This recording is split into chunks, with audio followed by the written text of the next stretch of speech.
My country people, men and women, boy and girl, mama and papa, brother and sister. I could keep going.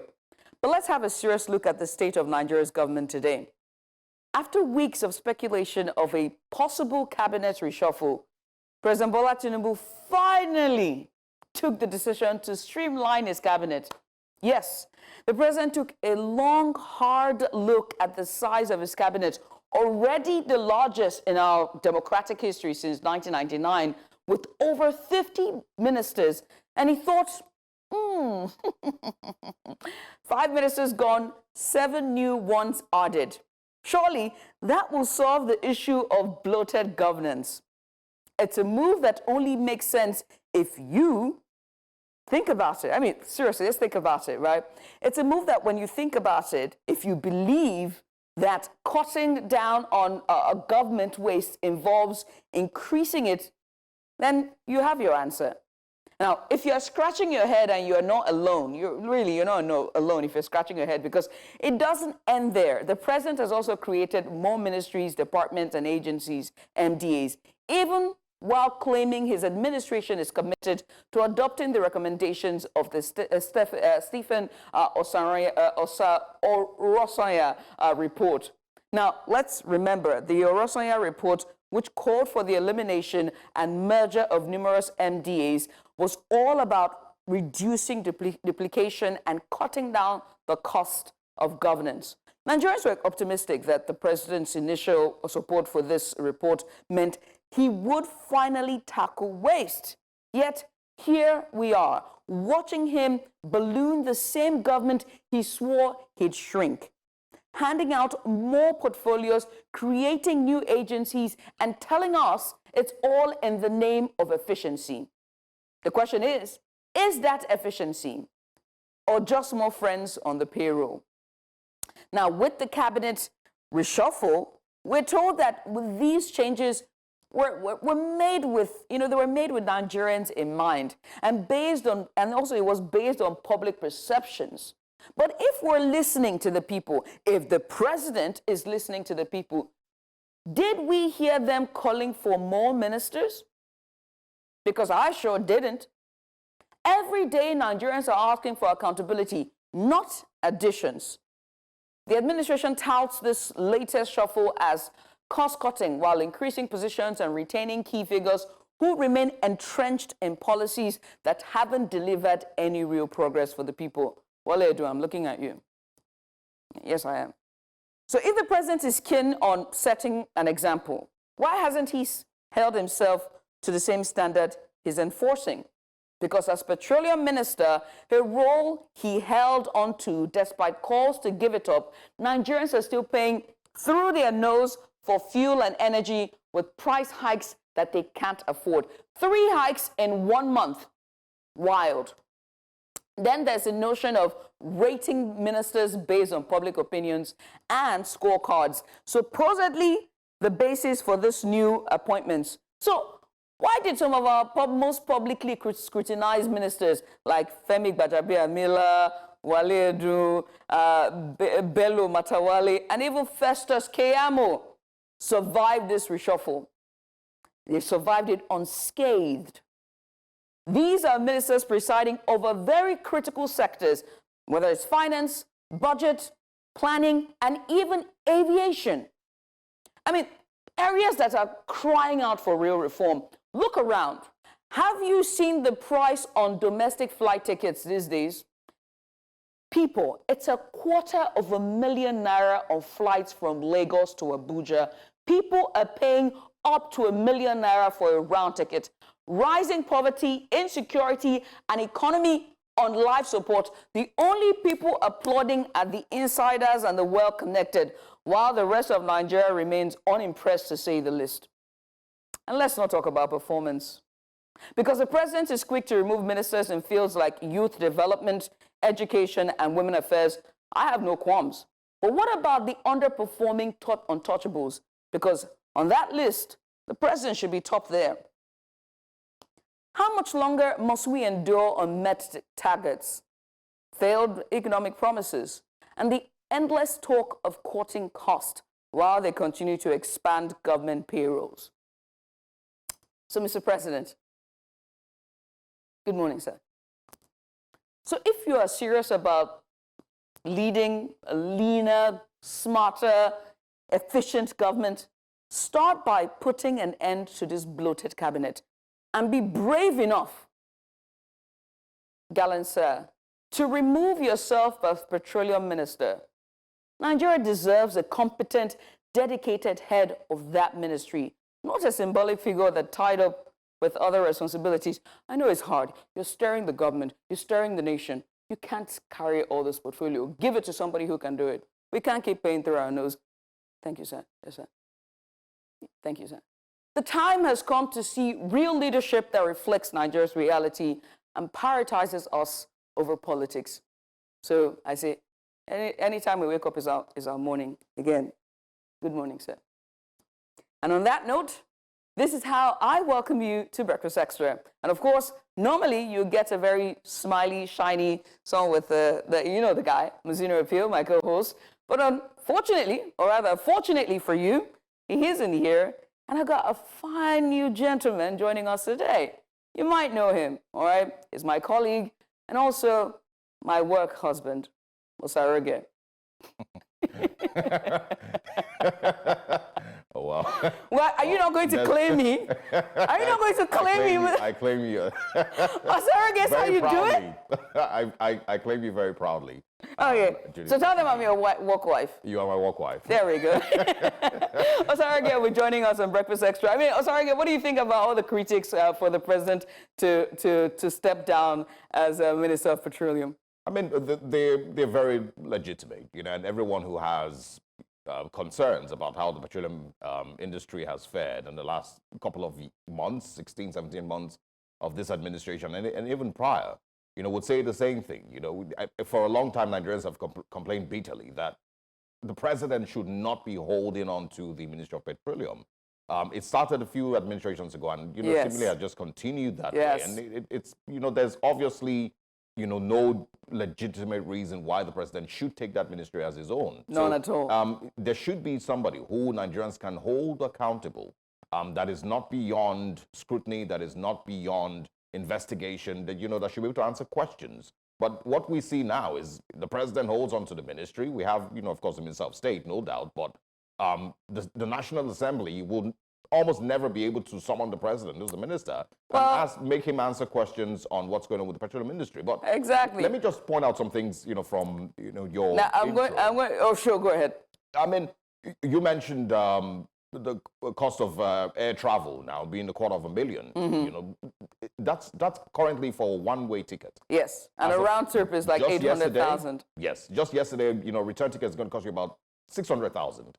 On Airpiece. I'm guessing all the airlines are going to follow suit. It's going to be roughly 500,000, 600,000, maybe even 700,000 for a return ticket on local flights here in Nigeria, which, again, I don't know which other word to use to describe it, but complete insanity is not even good enough to describe what that is. Right. Because this is the same country. I remember there's a time in Nigeria when you could book a flight ticket for 9,000 naira. 12,000 naira. I remember that I bought a return ticket for 25,000 naira in the past. Good times.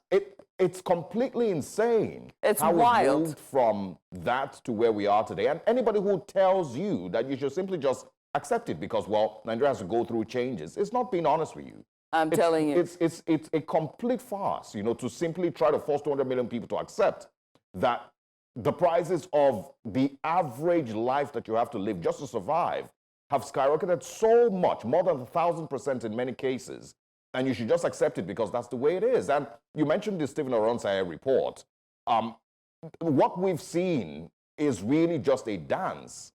We've not really seen a government that truly believes or makes any attempt to cut the cost of governance. All these things that they're doing about realigning it's just lip service. All lip service. It's all just eye service. Yeah. Merging ministries here and there. Yeah, it's all lip service, yes, indeed. Look, for all our viewers, like you can see, you're in good hands today, this morning. Osarage is going to be joining me on Breakfast Extra. Let's officially welcome you onto Breakfast Extra and get started. I'm going to put a pin on Osarage for now, but when I join you on the other side, there's going to be more conversations. This is Breakfast Extra. Welcome.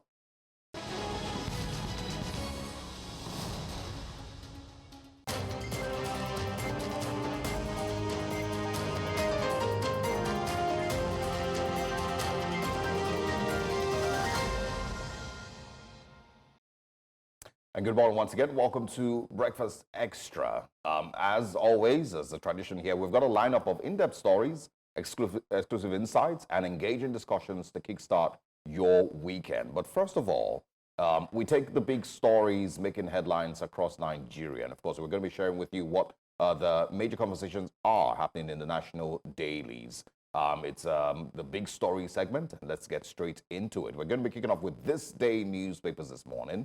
The big one there says, obviously, Jonathan losing 2015 election was an emotional moment. And many people have their own, different analysis on what happened in 2015 and what it meant for the PDP government back then. But of course, that is from President Goodluck Jonathan.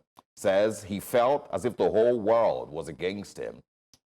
Many people would also argue that, he definitely had reasons to feel that way. If you remember in 2014, the social media campaign, the news media campaigns, the influence of from President Barack Obama and his wife with the Bring Back Our Girls campaign, which of course, I guess they probably should have, joined hands to campaign for the release of those girls, no doubt. But, a lot of people saw that as a campaign to, oust the president back then, Nigeria, Goodluck Jonathan.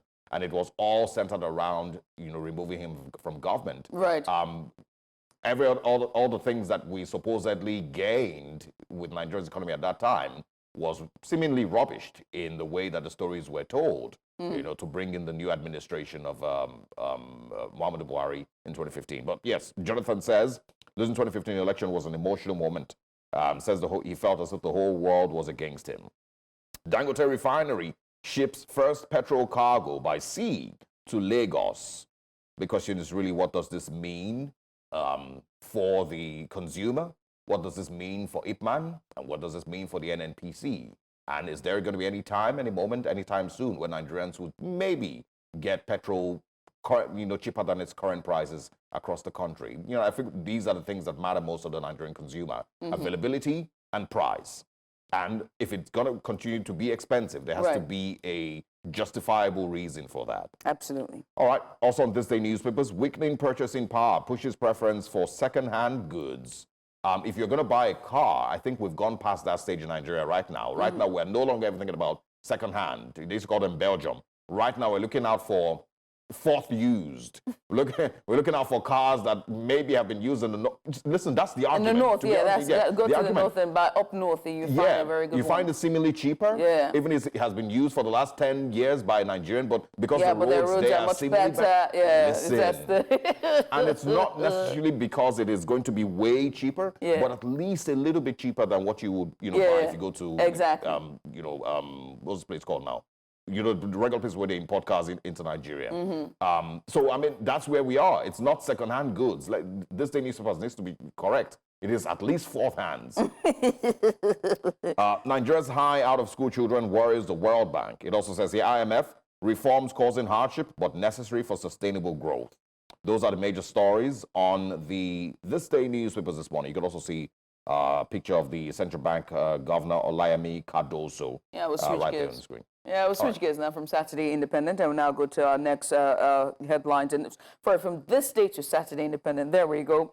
The very first one there, the big headline that hits you there is new minimum wage, why many states may not meet October deadline. 15 states yet to pay 30,000 naira as at February of 2024. That's from the CSO there. Bureaucracy, lack of structure, delay payment in some states. Federal civil servant, new wage and tall dream for private sector industrialist. Experts warn of worse spiraling inflation at Yuletide. And that story, you can find that story, these and more on page 8. I keep forgetting that Christmas is right around the corner.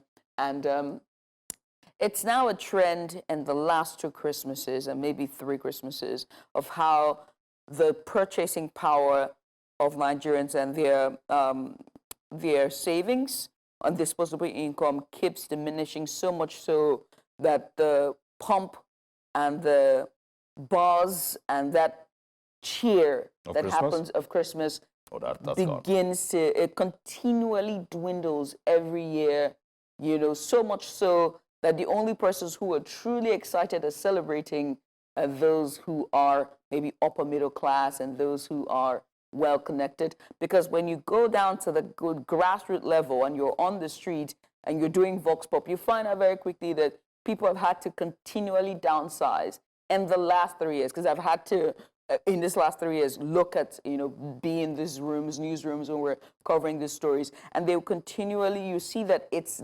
dwindling so much so. And it's heart-wrenching, because I remember how Christmas was such an exciting time and people had enough disposable income to indulge and spend, So generally, right, I think across the world, economies have struggled, here and there, right? Christmas traditions, have also slightly changed because of what has happened in the world in maybe the last decade. Not just about Christmas, but just so much crisis here and there, right? But I would simply say that children today would almost never experience the Christmas that we experience. Yeah, exactly what I said. We don't even have Hamatan anymore. Climate change. Yes. The Christmas that we experience and Christmas traditions that we had. Right. The very simple thing, and it's not because there was wealth back then, but there were just certain things that parents were able to still go ahead and put in place to ensure that you enjoy the Christmas tradition. It's gone. Yeah. And yes, I agree with you, largely also because of, the way the economies have also shrunk. Yes. It's unfortunate, and this Christmas is not looking like I'm not certain that this Christmas will be as Christmassy as it was last year, and every year we're seeing it just shrink.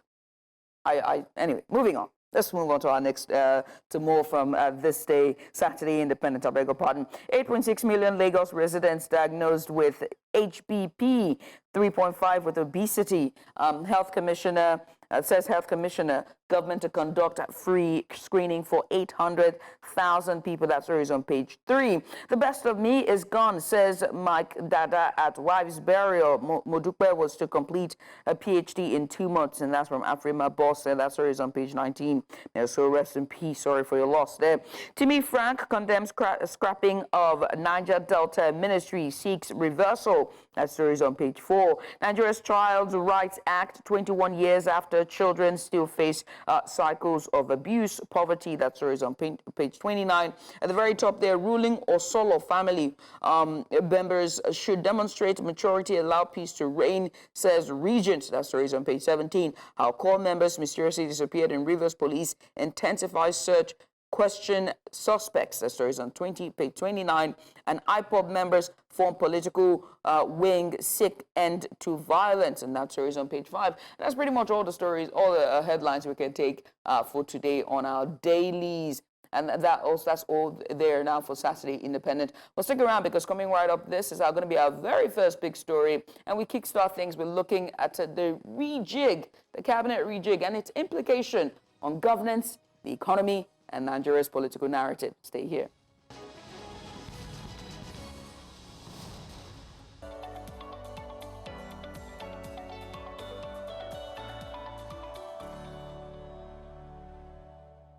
Welcome back. And now let's get into our big stories, where we break down the most pressing events shaping Nigeria's political landscape. Today we're focusing on, obviously, the biggest story from the week, which is the major cabinet reshuffle announced by President Bola Tinubu. 5 ministers have been dismissed, 10 reassigned, and several new faces are now on the list of nominations, including Bianca Ojukwu for the Ministry of Foreign Affairs. And this restructuring, of course, which includes merging and dissolving key ministries, comes at a time when calls for government efficiency and a reduction in the cost of governance are at an all-time high. And so to help us to analyze the potential impacts of this shift, we have 2 esteemed guests joining us. But first, we're going to start with our guest here in the studio until our second comment, and is the chairman of the African Democratic Congress in Lagos State, and that is Mr. George Ashiru. Well, thank you so much, sir, and thank you for joining us this morning. Thank you. My pleasure, Thank as you always. for coming on. I mean, let's get started. I would like for you to have a feel of, when you heard the news and the reshuffle with, 5 ministers removed and 2 new appointees, 7 new appointees, and also the merging of these departments and ministries, and also adding new more. What's your perspective on this? I have a double-edged sword in that regard.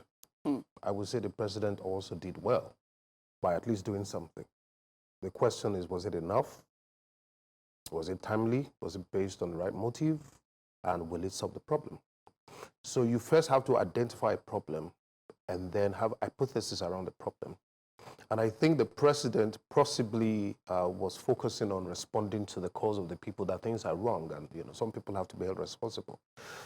What I have an understanding of is once your strategy, leadership and governance, is not consistent, then the people that you hire to help you implement it are not going to be able to deliver the results. Yeah. So naturally, in that regard, you have to keep headhunting. And I think that's what he has tried to do. They said that this is about public perception. When you think about public perception, don't you think there should be more heads on the chopping block? But what we were told is different. We were told that they had specific job objectives, and that there was a particular special advisor to the president that was doing performance management checks on all of them. And then a report came, and that some of them scored, in fact, the majority of them scored below 50, and some of them scored 0. And so presumptions that we have is that it's based on this, some kind of scientific methodology to find out if they're actually performing according to the original standards that were set for them, the metrics that were set for them. So if it was just public perception, then that's not leadership. Yeah, if you're talking about standards, I like, what you started with, talking about a government that doesn't necessarily have its own direction, doesn't necessarily have a clear cut direction, where it's going and what it's trying to achieve. It's going to be difficult to tell a minister that they failed when you haven't been able to create, achievable, pathway. So can you really blame these ministers? And I saw an interview with Senator Ainaya Baribe, where he argued that you can't blame a minister for failing if the little details that should be necessary for a country to function are not available. It's going to be difficult for any minister to do any work, that you can point to success. So can you blame them for failing? It takes me back to when Margaret Thatcher lost her prime ministership. There were lots of issues, including Europe. And her own deputy prime minister said, when he was about to resign from government, which led to the cascaded to her being removed from office, he said, there's nothing worse than a leader who sends you to war with a gun and then takes out the bullets. He wants you to fail.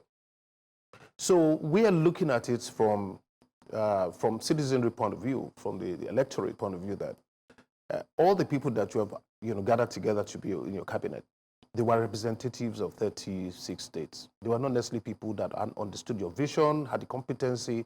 And you see, leadership and the management, the corporate sector does not translate to public sector. Right. Absolutely not. The methodology and the corporate culture that exists in the private sector cannot work in government.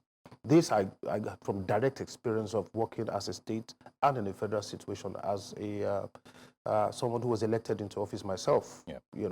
And what I've realized is that because the cultures are different, when a president comes in, sometimes he tries to impose a corporate culture on the private implementers of your policies, and the two are not necessarily going to mix. So what I think the president is missing is, first and foremost, like President Obasanjo said, did he really have a proper plan when he was coming into office?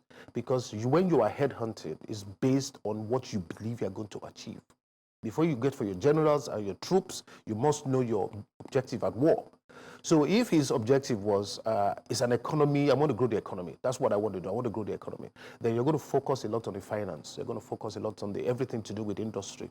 And you will put heavy weights there. And then the others are not really your priority. So their performance is not going to be critical.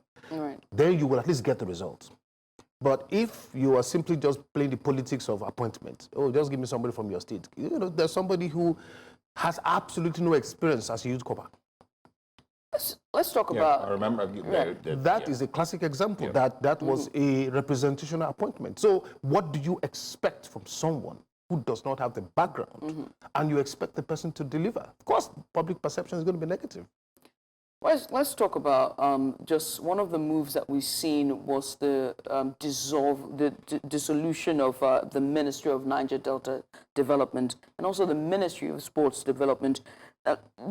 how do you see these decisions? Because, I mean, I have my personal views. You have your personal views as well. And when we also look at the reaction of critics, especially when it comes to the NDDC, it's been very, they're like, oh, go back to the drawing board. You cannot dissolve this, commission. It hasn't truly actualized what it's set out to do. But what's your take on it? Could this have been, is this structural change for good? Would it strengthen the national discourse and unity per se in terms of regional development? What's your take? Okay, so having a national ministry for a region itself is an anomaly, because then you have to think of the problem in the Northeast. You have to create a commission for them as well. So specific areas have specific problems and issues. Right. So I know that previous governments felt the necessity to respond to the agitation in Niger Delta, something which I'm very familiar with because I was a consultant for the amnesty program. Right. And so that was a political action. You already had the NDDC. All you needed to do is empower it as a commission. Empower it, fund it, and supervise it. And you can be under the ministry of whatever, So what I think is happening in that regard is not really too much of a problem. In reality, if we take away the politics, it's actually the best way because you have now created in this government additional regional commissions. So are you going to create national ministries for each of those regional commissions as well? You're not going to have Federal Ministry of Northwest Development. So it can't happen. So this is a merging of the supervisory function. That is something you can defend. Let's take it back a bit, right? And look at this. Maybe because I'm from the South, if that makes any sense, right? But the Niger Delta in and of itself has had a lot of issues. And when you at the top of the list is the fact that this was, that region was pretty much contributed, say about 70% of Nigeria's GDP with the oil, and it's still till this day being pillaged, right? Every administration, whether it's military and our current administration or past administration, democratic or military likewise, have not done the proper thing when it comes to cleaning the land or empowering the people when it comes to agriculture, healthcare, or even education. And so that's why the commission is created. Now, in dissolving this commission, the ministry, in dissolving this ministry, the problem is still there. It still hasn't gone anywhere. So how then are we going to treat this issue if you now pull them under an umbrella of a national commission? Absolutely no problem at all. Again, it's about the way in which you set up the strategy for the organization. So having a ministry that takes care of all the commissions does not stop it from having divisions or departments that are still focused, directors that are focused on each of those commissions. So you can have, director or deputy director, Niger Delta Commission under the federal ministry. So his focus is to continue the work that the ministry was doing, except it's now a larger umbrella. So it doesn't change because the budget of the NDDC is not going to change, and the available resources to the ministry will not fundamentally change. It doesn't reduce. It just means it's a supervisory activity. And you really should do this work through the governors. The governors are the ones that should marshal the people to fix their states. You see, I am always one of those that doesn't like this idea that we empower the federal government too much. And that's the reason why the people are suffering. Some of these things should go to the local governments. Cleaning, for example, of some of your areas, the funding, the support, infrastructure should go to the local governments. But Mr. Shuru, I hate to cut you, but aren't we seeing a situation where, in funding the local government at the moment, there are key players and federal might, I'm going to leave it there, who are now coming out to say, oh no, we cannot, the allocations to the federal government, to the local government, is unconstitutional or it's not right at this point. It shouldn't be, even though the Supreme Court have ruled for autonomy of the local government. So there's still very much roadblocks when it comes to the actualization of autonomy of local government. It's not too... All they need to do is obey the Supreme Court. It's not an opinion. Supreme Court has... You see, once a ruling has come from the Supreme Court, there's no more opinion. There's not something like, I don't like it. It's not your personal opinion. It is the law. You see, impunity is when you know the law, but you choose to impose your opinion. My sentiment is no longer useful. Because if I don't obey the Supreme Court, it's now illegal. Your government and your activities are now illegal. If you don't give money to who you should give it to, then you are breaking the law. let's face that fact, and let's not encourage impunity. So if you wanted to argue this case, you should have argued it before it got to Supreme Court. Now it got to Supreme Court. Supreme Court says the Constitution empowers local government. Now what we're supposed to do is fund the local governments. The local governments know their creeks. They know their land more than the federal government. Now you will take federal might and go to that place, and that is where they start having agitations. Because you are now going to bring people, because of federal character, who are coming from other regions, who are coming there because they are representing the federal government, and they're going to impose their ideas on you. You say, no, you don't know this place more than us. So that is why it can't work. So it is still better to have those commissions autonomous and release funds to them and supervise them, that's all. Yeah, I mean, one of the things that we probably would continue to struggle with is the supervision aspect of it. That's right. The NDDC has been existent for, for decades. Right. And, I probably would, give them, some kudos. They have new leadership. They have, repeatedly put out, new projects here and there, that they've embarked upon in the last long while under their new leadership. So, I mean, there's bits and pieces here and there that you can give kudos to them. But the argument would always be that a whole lot more could still be done. The Niger Delta, and of course, we're going to use that as an example, to look at what the Southeast Development Commission will probably be able to achieve, which, of course, just recently got approved. The Niger Delta, for example, has some of the largest allocations to states every month. The 13% derivation also, as part of the allocation. Then you have the NDDC. So there's no argument, for anybody, in any way, shape, or form to excuse failure of the Niger Delta to have been properly developed. I also agree with your arguments on the local government. For the longest time, listen, if you go around Lagos, ask anybody who your local government chairman is, they don't know.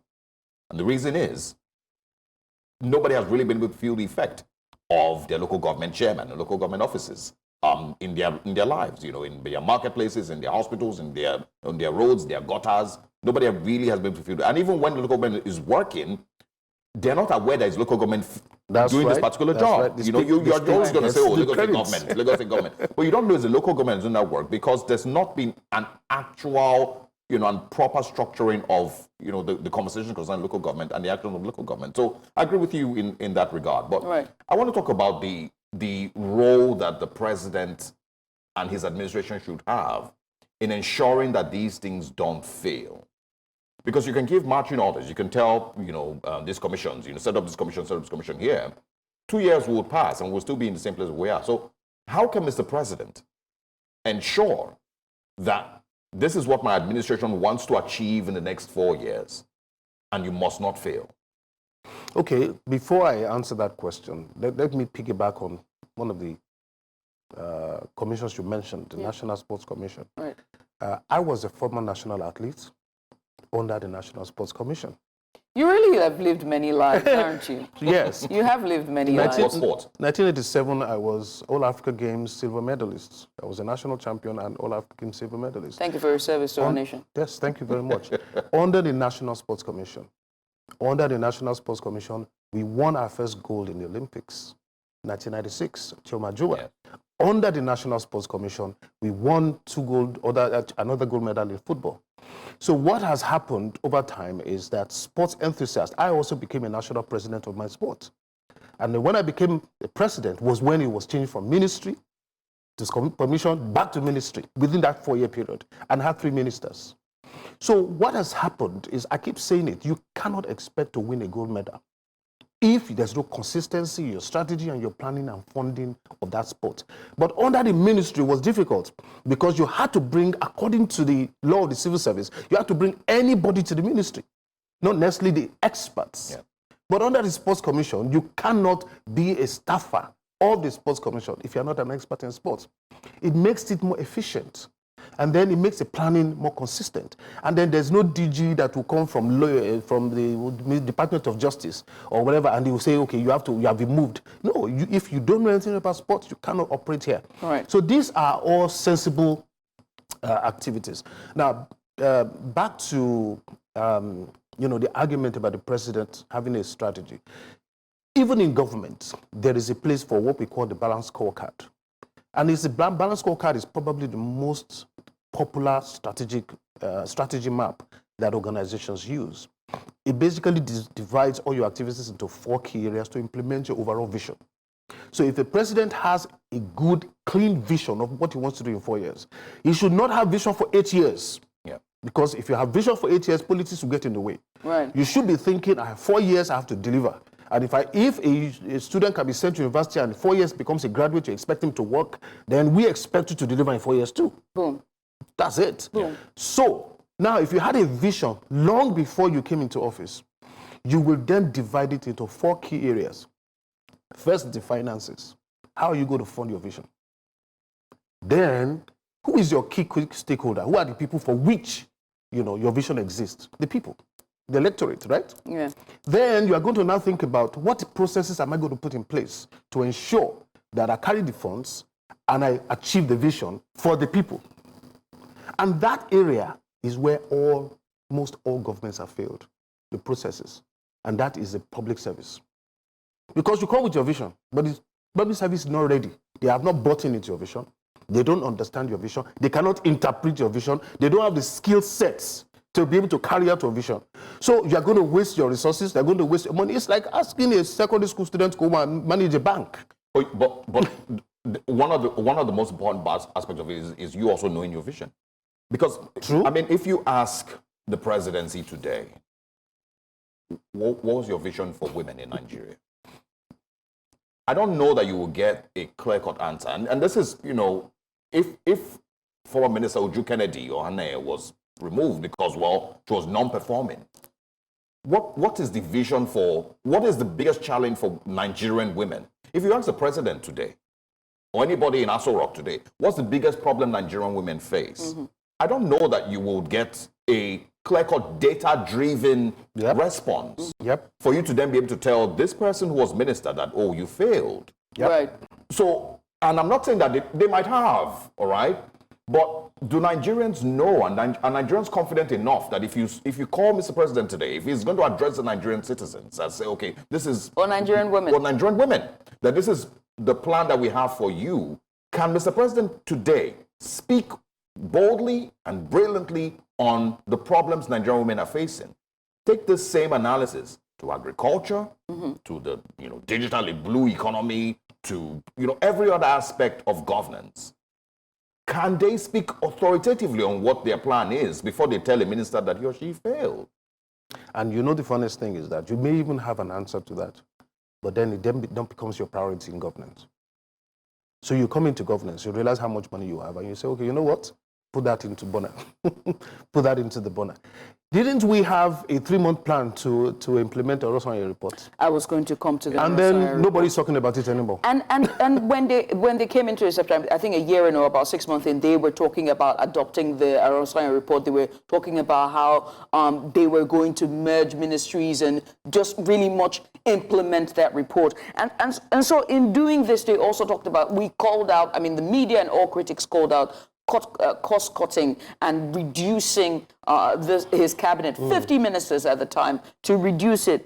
And to that effect, the president has now capped official convoys and reduced the entourage on foreign and domestic trips. He's also gone ahead to limit ministers and agency heads to 3 official vehicles and reduce their security details. Do you think this is enough? And do you think that this signals a shift towards a leaner government? It's a waste of time. Chai. I'll tell you why. It's all about data. When you take out all of this and you quantify it, how much is the saving? Maximum $1 million. We're talking of an economy that is 300 something $billion economy. And you are saving 1 million and you are making political noise about it.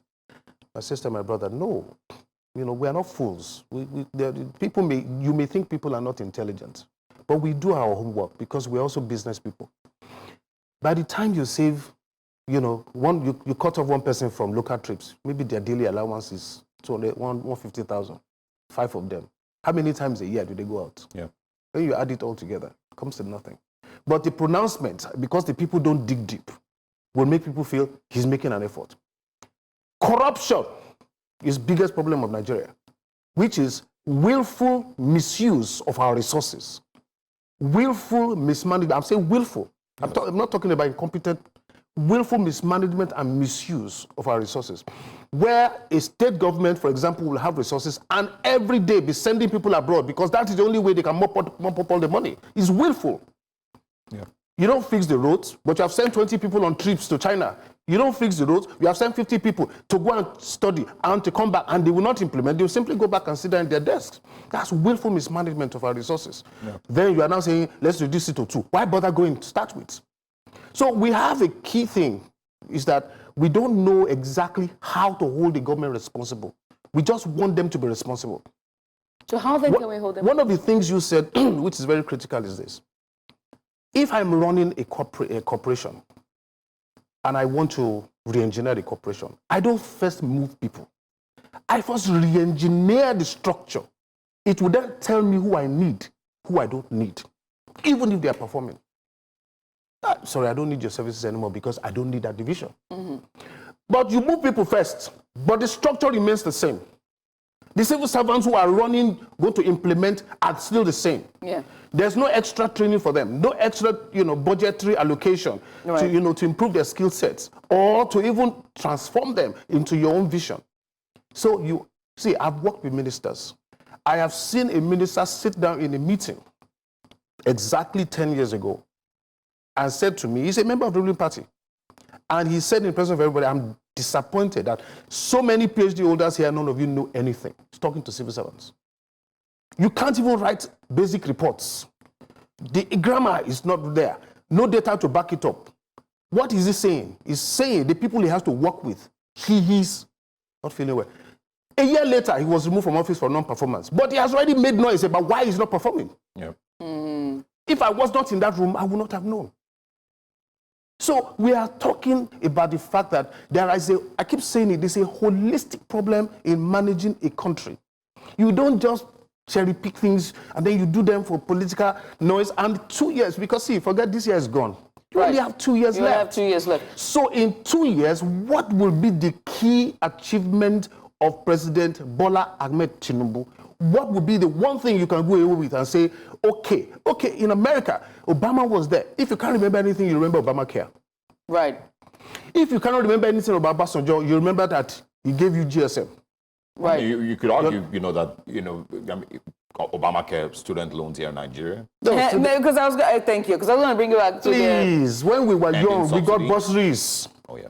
We got bursaries. Federal government paid our school fees. State governments paid our school fees up until 25 years ago. So it's not an achievement. So piggybacking off it, because we're almost out of time, piggybacking off, what you're saying about social programs and what his administration would be known for, 2027 is literally 3 years ago. Is my math correct? Yeah, 3 years ago, right? It's 3 years from now, but it's already being brought up in the conversation. With this reshuffle that's happened, how do you see this, and also with the merging of these MDAs and the introduction of new other MDAs as well, and you can now see that the Stephen Orosonya's report may not likely be implemented in this administration anytime soon. How do you see this in long term towards their goal of maybe running for 2027? See, you and I, the only critical measure of success of a president in this country, in any country, is the economy. Sure. If the people cannot feed, if transportation cost is high, cost of running business is high, human development index is very low, multidimensional poverty is 33%. Right. 81 million Nigerians don't have meters. Those are the real measures of success of a government, not reshuffling 3 or 4 or 5 people. Yeah. Some other thing, that I saw, when the news broke, a lot of people were pointing out the appointment of Bianca Ojukwu. And the narrative was, it was a master stroke, chess move by the current administration to appease the Southeasterners. Do you agree with that? Do you think that I may be biased. I met her physically when she was MBGN. It just happened to be around the time. You really have lived many lives, haven't you? You met her when she was MBGN. That's the most beautiful girl in Nigeria, by the way. This was 1989, just so you know. Mr. Nigeria in 1988. And you also was also an athlete, and you also worked on television, you also politician. How many lives? Are you a vampire? Do you want my blood? That is the reason I'm passionate about things I'm talking about. I have served Nigeria. I have served Nigeria as a young child. So when I'm speaking, it's not politics, it's passion. And what I can tell you about Bianca is that she's a nice and humble woman. That's what I knew about her when she was young. And I have not seen anything that has changed. Critically, she has experience as being a former ambassador. So that allows her to be good in foreign ministry.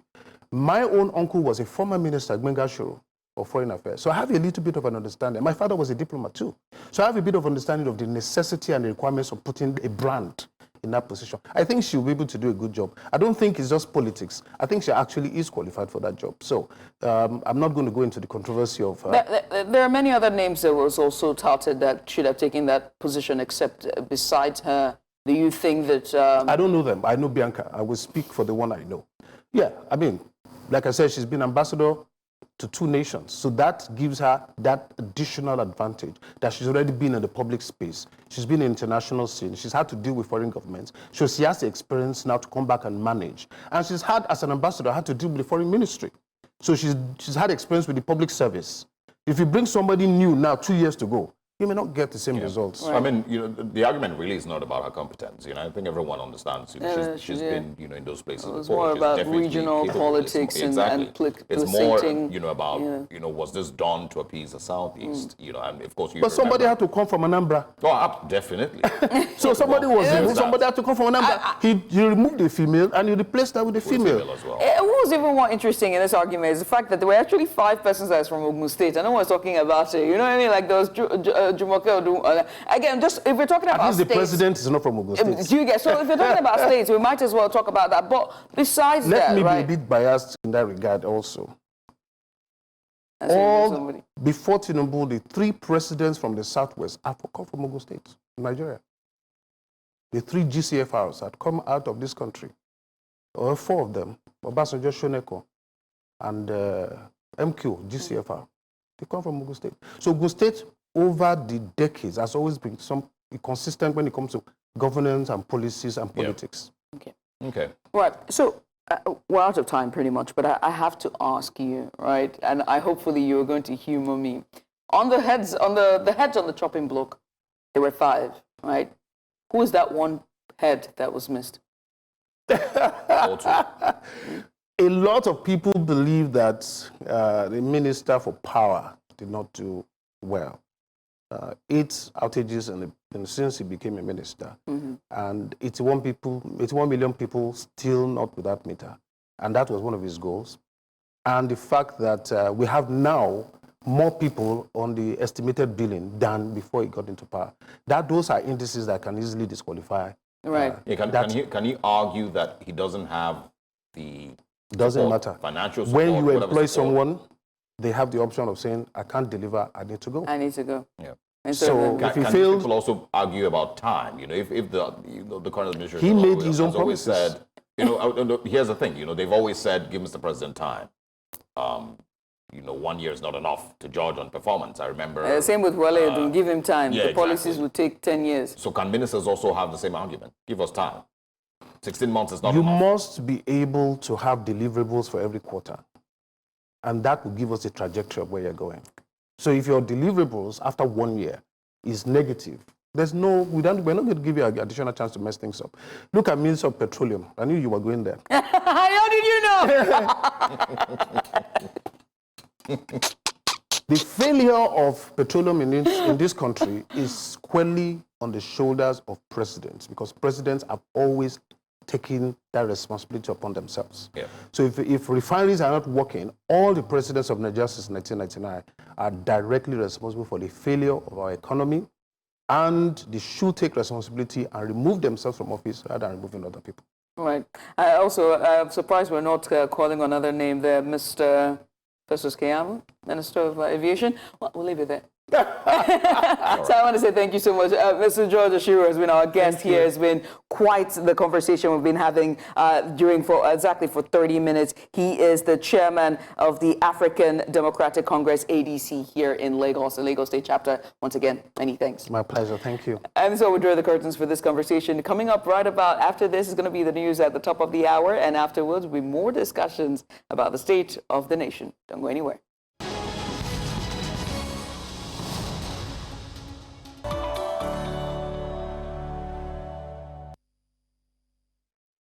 Welcome once again. Now, former President Olusegun Obasanjo recently sat down with New Central TV, giving exclusive insights into the debt relief efforts, foreign reserve growth, and fiscal policies during his tenure from 1999 to 2007. Now, with Nigeria facing substantial economic challenges in 2024, Obasanjo's reflections serve as both a look back and a cautionary tale for the nation's current leaders. To provide further insights, we'll be speaking with Devo Okorie, who's a political and public affairs analyst. But first, let's listen to what the former president had to say about the state of Nigeria's economy when he took office and how he navigated the debt crisis. I don't think it's that African leaders have forgotten what is going on in Sudan. I believe it's dereliction of duty and responsibility. When I came in 1999, I met $3.7 billion in reserve. And as I've told you, we were spending $3.5 billion to service debt. That's all we had. At the same time, the reserve that was 3.7 went to $45 billion. At the same time, we had what we called excess crude. This is the amount that is in excess between what we budgeted, that we will sell the crude oil, and what we actually sell it. We had around $25 billion. Between 2007 and 2024, all that amount of money had gone, all of it. Not only that, all the money they made during that period had gone.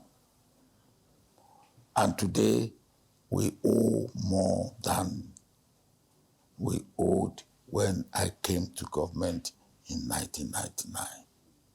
Why?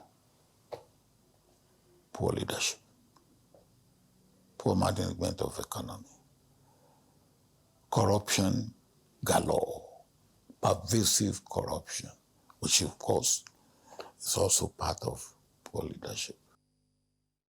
And now joining us now is Devo Okorie, political and public affairs analyst. Devo, many thanks for joining us. I mean, after hearing President Obasanjo's, former President Obasanjo's remarks, he spoke of inheriting a debt overhang of $36 billion and managing to reducing it to around $3.5 billion by the time he left office in 2007. Now, this achievement was coupled with a boost in Nigeria's foreign reserves to about $45 billion. I have to ask, right, what does this reveal about the fiscal policies and the priorities of that era? Do you think that these decisions have impacted Nigeria's long-term economic stability? Thank you for having me once again. The first thing I'll say, I think, is because the question was put to Obasanjo, what you're putting to me now, I think is the most excruciating thing to live through your success being completely tanked. He gave clear examples of how he met a bad situation of heavy indebtedness and how they were able to more or less offset the debt by 90%, okay?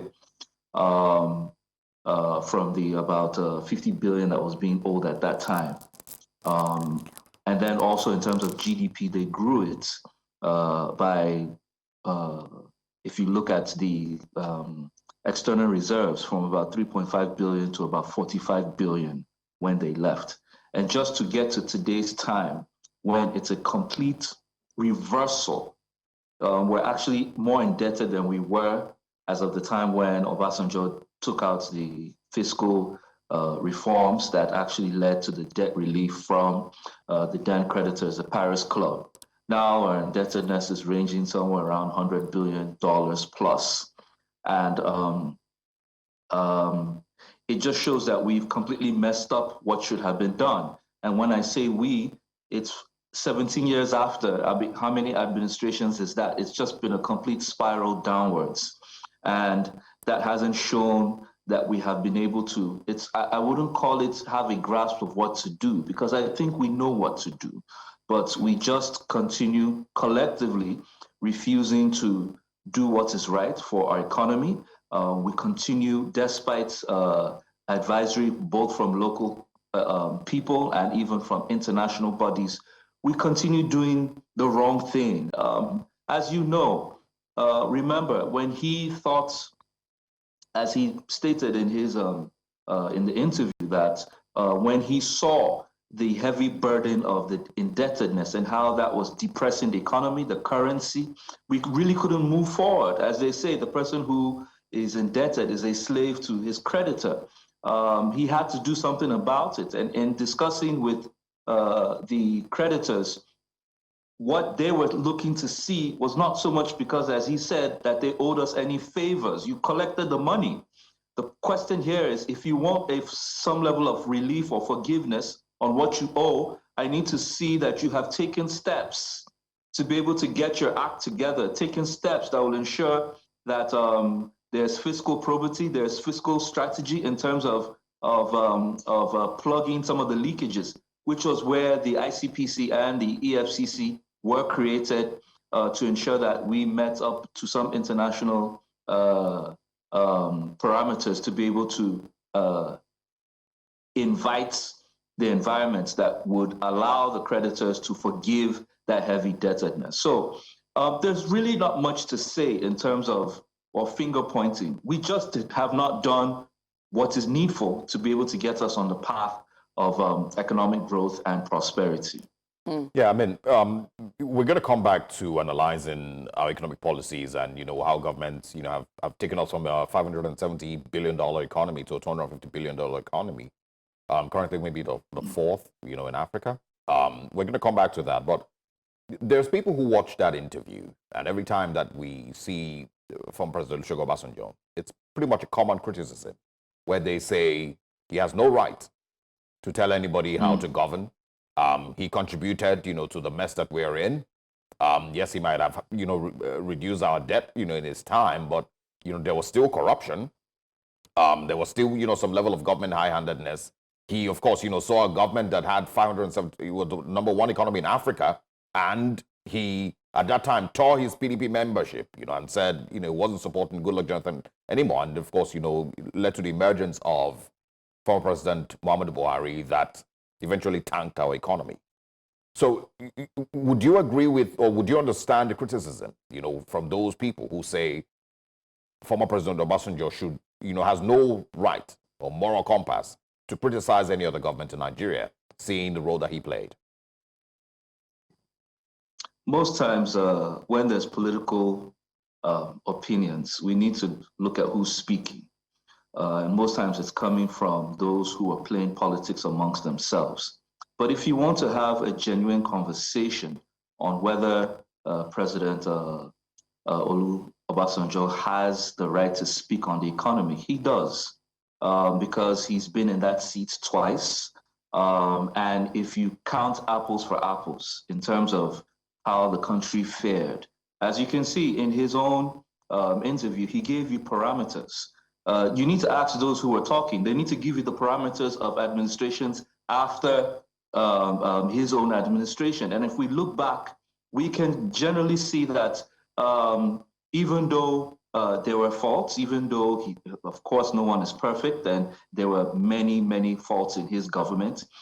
The economy fared better in his time. Literally, there was growth, okay? Now, whenever there's growth, it means somebody somewhere is doing something right. That's what you need to measure if you want to make it a simple argument. Now, when you review the political progress that was made, maybe at that point you can begin to say, okay, well, even though he didn't speak to the fact that he contributed to looking for a third term, he said he wasn't interested. But I think some of us know the better part of that history and what happened with the National Assembly. So I can agree with those. If you're speaking from a political point of view, maybe he really didn't contribute to building the democracy as he would have loved it. However, in terms of governance and economic handling, no, it's a clear evaluation that this country was actually run better and fared better and grew during the time when he handled the country. And those are the key lessons that we need to learn. Yeah, well, another key point that he made was his criticism of the current administration, and he says that they came in without a plan, and I have said this, in previous conversations, where I ask, is the government overwhelmed or underprepared? Former President Obasanjo seems to believe that this government, was underprepared. They didn't have a plan. They basically just had, the only plan was to, how to take over power. Do you agree with that? Or are we seeing a situation where the government has come in and is overwhelmed with the amount of, issues that it needs to fix? Okay, for you to make a categorical statement about today, you need to also look into history, okay? And what I simply mean by that is the Tinubu-Shettima-led administration. Can anyone say that they're unprepared? I mean, you're referring to an ex-two-time governor and also a senator in the National Assembly, and also a party leader within the country. You're referring to a two-time governor in terms of the VP. If you look at his administrations, they're not new to the table. It's not as if they even had the Buhari years to learn. That's if to say you're speaking at the federal level of operation. The point is, there's a question that Judith asked about Obasanjo when he left, what they were able to do and what we have now. Clearly, we lost values. We stopped doing what we know how to do. Okay, we stopped doing the needful to get the right results. So what has happened is it's just same with this administration. Of course, they had a plan. I mean, they read the manifesto to us. But are they executing as they have said? Are they executing as they have promised? Tinubu said we shouldn't pity him that he was prepared for the job. He knew what he was asking for, right? He even brought an essay on ministerial performance. Right now, they just did a cosmetic change of ministerial cabinet, which shows you, before I say which shows you, the people they changed were not even where the strategic problems lied, like economics, like defense, like the police, like the economy, like agriculture. They didn't touch those ones. That's where the problem lies, where the issues for growth and development in this country lie. They didn't touch those ones. So are you trying to tell me they're not aware? They're fully aware. So at some point, we have to take responsibility for the actions or the inactions that we take. That is the truth about judgment. It's not about sentiment. It's not about politicking or politicking. It's not even about which side are you on. If you don't do the needful, I have to say, the two economic reforms that Obasanjo criticized in terms of them making announcements without planning, I'm not sure exactly that that's the right way to put it. I think they made two brilliant economic policies in terms of the removal of subsidy and the harmonization of FX, but they have not followed through with the necessary steps to ensure that those policies begin to shift the country forward and move the economy in a direction that you would see that there's growth at the end of the tunnel. That's the fiscal strategy. We don't hear much about the fiscal strategy. We hear a lot of the monetary policies, interest rates, going NPR meetings up and down, which most Nigerians have no business or even understand. But the fiscal strategy, which is basically how are we going to use the little that we have to get more out of what we want to develop into, we don't hear from that. And that sits squarely on the coordinating minister of the economy and the minister of finance, who reports to the presidency, who also has the National Economic Council to guide and to advise.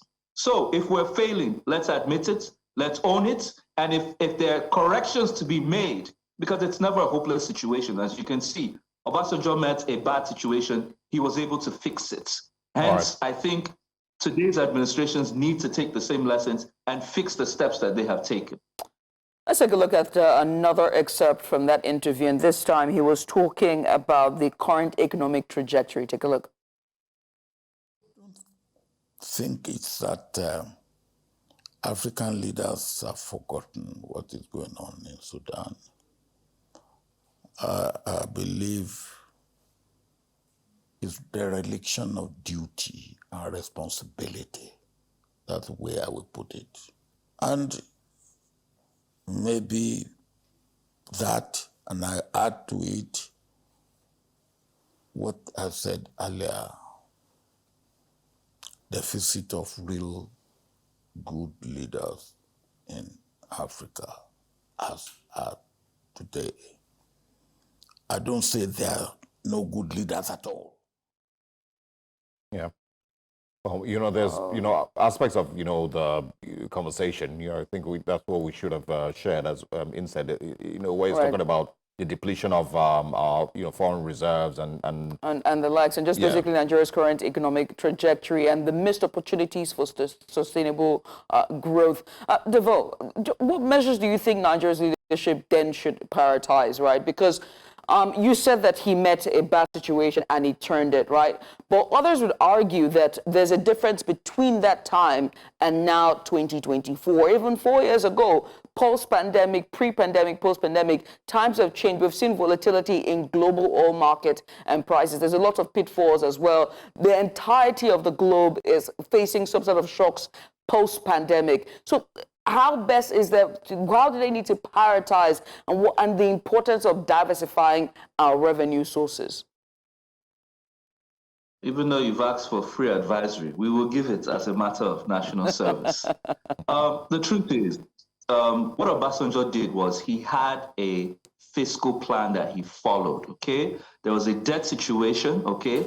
And what they did was they put in reforms, okay, by creating two financial investigative institutions, the ICPC and the AFCC, that were meant to fight those who were creating leakages within the country, okay? Because as you can see across the years, Nigeria has received both internal income, revenue. We've also had foreign direct investment. We've also had foreign portfolio investment. What has happened is that a lot of that has been filtered away. Most times when you read the budget at the beginning of the year, by the time you look, we're talking about a new budget. Most times we don't discuss what happened with the old budgets. We hear maybe a figure of budget performance, but we don't discuss the quality or the effectiveness. Now, it's not that difficult. The fiscal plan is just a roadmap as to how we're going to get out of this rot. And might I say, for those who understand a little bit of finance, you don't always have to borrow yourself out of the debt situation that you're in. Because from IMF to the World Bank to multilateral bodies that have lent Nigeria money, that is not the only form of fundraising. Nigeria is one of the few countries in this world that is blessed with natural resources, okay? Now, what happens is that just like you heard the NNPC and the Minister of Petroleum telling you that at some point when Nigeria could not cough up the dollars to buy imported fuel, what were they doing? They were trading crude barrels, okay? That's what they call swapping or under recovery. It's basically the same thing. They used what they had naturally, and they use that as payment. It's like a form of barter, trade by barter. So what do we have in this country as a whole? We have resources. So at some point, we need to start discussing how are we going to maximize and optimize the human resource that we have in this country. What you hear is normally people jackfiring.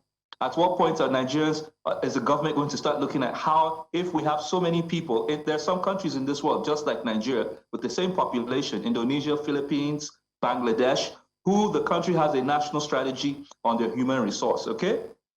Secondly, we have solid minerals and resources.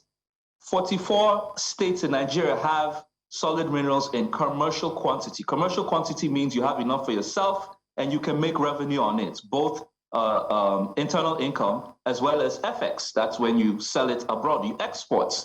Now, even if you don't have the money to develop those industries, just like in the oil and gas industries, you go into joint ventures, okay? You go into what we call public-private partnerships, where the government gives an enabling environment legislated by the National Assembly, and the private sector players inject the necessary income required, and then they're given a long period to make their money back. All right. This is when you start reflecting equities. And basically, this is how we're going to get out of it, because we cannot borrow ourselves to death. Neither can you tax Nigerians to death. We're already, I don't think there's any belto left in the belt anymore. We're already down, and you had promised you would not choke us, but we seem to be choked at this point in time. All right. Devo Corey, thank you very much for stopping by and sharing your thoughts with us.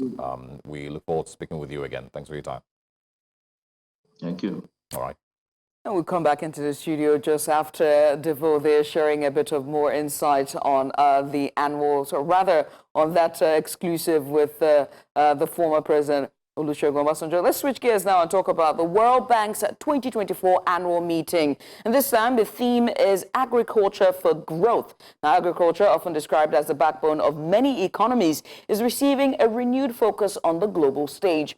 At the ongoing IMF and World Bank annual meetings in Washington, the World Bank president, Ajay Banga, announced plans to double its agricultural financing to $9 billion annually by 2030. The goal, to address critical challenges in food production, boost food security, and advance climate-smart agriculture.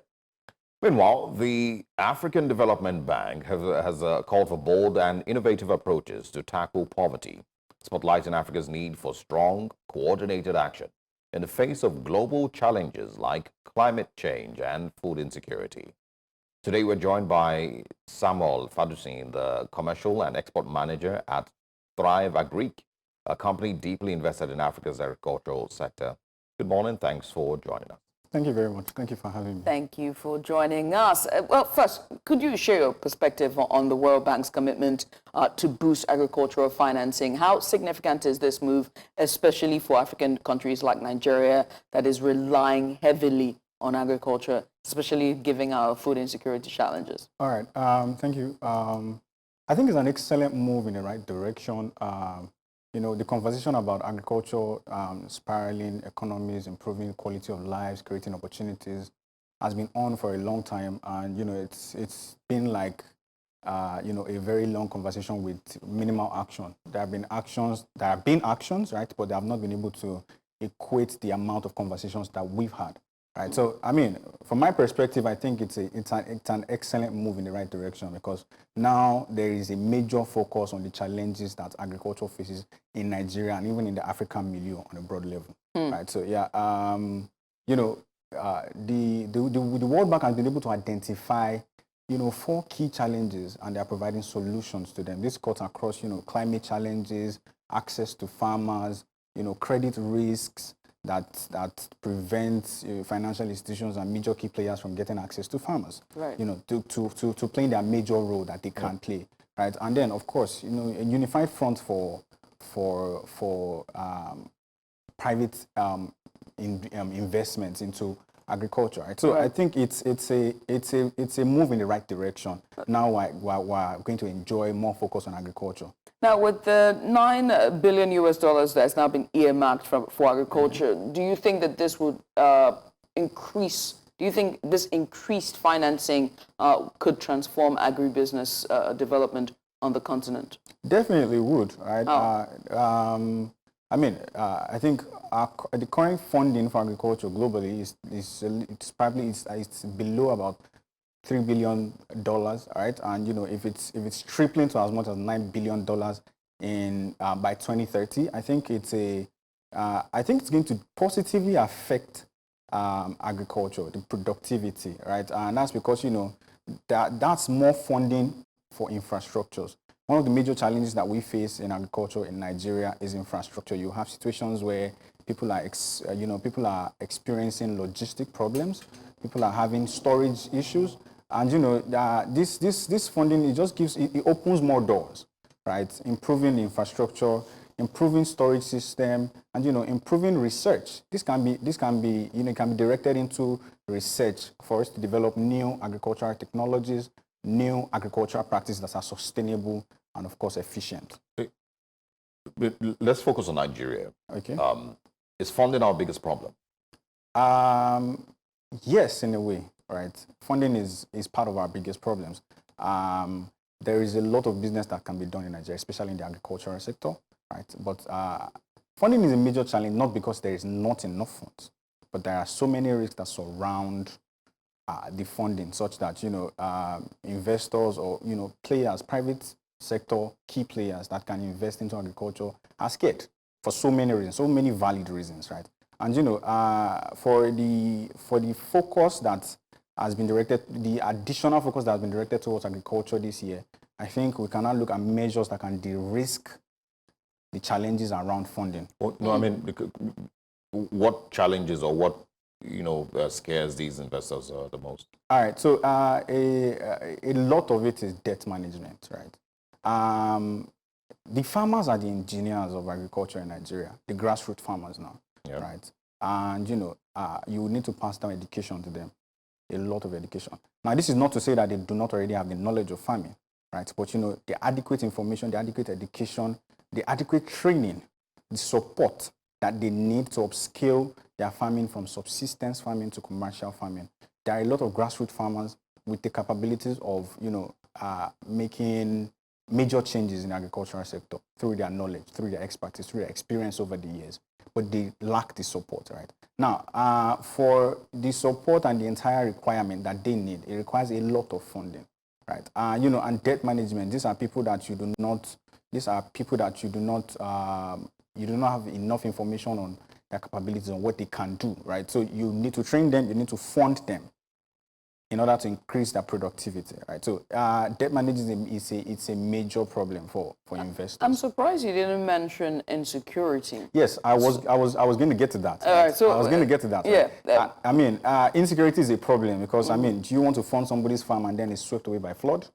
Do you want to fund somebody's farm and then there are security situations in their localities that affect their farmlands and even their people? Do you understand? If we're going to talk about their farmlands, we can also talk about the machinery, the workforce that drives the thriving of these farming procedures, these operations, right? So, those are like, we can highlight those as major challenges that investors face in terms of their willingness to fund agriculture in Nigeria. So what are some methods that have not been tried yet in tackling these challenges, just besides debt servicing and and lack of funding, but most importantly, insecurity? All right. So there are various measures that have been tried but need to be improved. Right. But if I would highlight a particular measure that I don't think has been tried as much as it should have been, it's the integration of insurance products. Right, integrating insurance products that covers the farmers, that covers the investors at large. Right, what is the hope of? I highlighted the situation. What's the hope of a farmer that has his farmland swept away by flood? How can you help them rebuild? Right. So if there are insurance products that gives hope to the farmers, to the grassroots farmers, if there are insurance products that enhances even the investors to think that even if this farmer that I'm funding encounters a problem, there is hope, there is support, there is enough material, there is enough resources to help them start all over again. I believe that that's just one of the solutions that I think we need to try. I also think we need to pay attention to fintech solutions for agriculture. If I go a little bit practical, sometime last December, I was in a faraway village in Ondo State. And this is one that I would describe to my family and friends as being out of civilization, right? And, I went there with the purpose of buying commodities at farm gate, right? And there was one major requirement, which was a setback for me. And it was that I had to pay in cash, right? And, I'm buying commodities worth millions of naira, and you want me to walk into that village with tons of cash. It was a problem for me, which means in that situation, that's a challenge even for the farmers. They have limited access to capital if they are waiting for people to bring cash to them, right? So if we can implement better fintech solutions where at the point of negotiation, I can facilitate payment to my farmer. At the point of negotiation, they can get useful capital to keep the cycle running. We need to ensure that in these places, in these localities that matter, we improve availability of financial technology, we improve availability of network connectivity. Because, there were experiences of me holding my phone in one position, in one location, just to make calls. And if I lose that spot, I start to look for another spot where I can get network. And so these are challenges, right? But, if I'm going to pay attention to that, I would say we should look at, more better fintech solutions to. So there's obviously a lack of financial infrastructure, that you probably would have helped the farmers better. Okay. Hardware as well. We've been talking about mechanized agriculture for decades. Okay. We've not really, made significant headway in that regard. There is the Bank of Agriculture. There's the Nigerian Ministry as well. Then, of course, now we're talking about the AFDB. Okay. What are targets that you believe that the Nigerian government should set for itself with regards to agriculture, and how achievable are these targets by 2027, for example? I really cannot categorically dictate targets that the Nigerian government can set for themselves. In an isolated state, right? I think that if we're going to pay attention to it, it's just for governments, not just Nigeria, even African countries that are affected by these challenges, to pay attention to the work that the World Bank is doing. Right? They have a laid out strategy that tackles a lot of these challenges head on. It's just to get on board. And they can now set realistic targets in line with what the international community is starting to do. Right? And we can then also align ourselves with their goals and attack it locally. Attack it organically, right? And the Nigerian government is here with us. They are more aware of these problems. They experience these problems with us more than the international community, right? And so I would believe that it's just I think there has been a little bit of a lag with the Nigerian government catching up with strategies, catching up with implementations that are being developed by international communities. Yeah, because the international community, whatever specific problems that the Nigerian agricultural sector has, are specific to Nigeria mostly. If we're going to look at data-driven solutions to what exactly the Nigerian farmer is dealing with, the farmer in Mali might have a different problem. Yeah, the problems are often universal. You can have vary in terms of level and degree depending on peculiarities basically, but the problems are universal. We have security problems in most places. Are farmers getting attacked in South Africa? Maybe not as much as Nigeria. Yeah, but maybe not as much as Nigeria. So, Pop, one of the key takeaway from your submissions have been, the fact that public-private partnership and the introduction of private sectors in working with the government is quite key to provide a holistic, solution to the food insecurity that we see, right? Okay. But one of the challenges and the priorities that was mentioned during the World Bank meeting was the de-risking agriculture. De-risking agriculture was a priority. Okay. And so I have to say, what does de-risking look like, and in practice, and how does it impact the confidence of private investors, in this case, in agriculture? Okay, I already touched on that a little bit in some of the comments I made earlier. For the private community, for the private investors, right? We particularly need to make them feel safe when they think about investing in agriculture, when they think about the value that they bring, when they think about the potential that agriculture has for the larger world and they want to invest in. We particularly need them to feel safe, right? So we need to have more collaborations between private sector organizations, a lot of them. I think, the private sector is one of the major drivers, in fact, if not the major driver of agriculture in Nigeria. A lot of the foods a lot of crops that are grown are being processed by private sector organizations, right? So, and a lot of them operate in isolation. Right? So I mean, one of the ways we can have these risks managed is for more collaboration between private sector stakeholders, where they can collectively impact the life of farmers, right? And if we're also talking about de-risking agriculture as a whole, we also need to imbibe that collaboration. We also need to imbibe that collaboration in grassroots, in smallholder farmers too, right? The risk is high when you're dealing with one smallholder farmer. If he encounters a problem, he has to bear that risk all by himself. He has to bear the problem all by himself.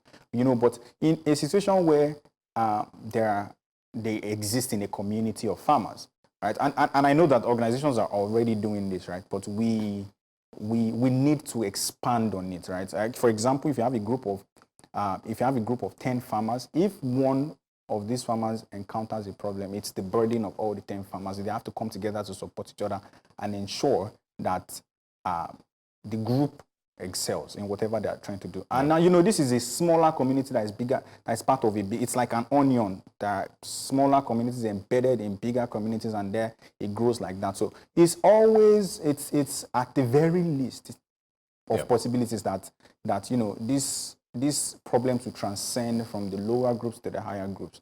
There's a lot of support in collaboration that helps farmers to curtail situations before it becomes just briefly escalated. Tell us a little bit about Thrive Agri.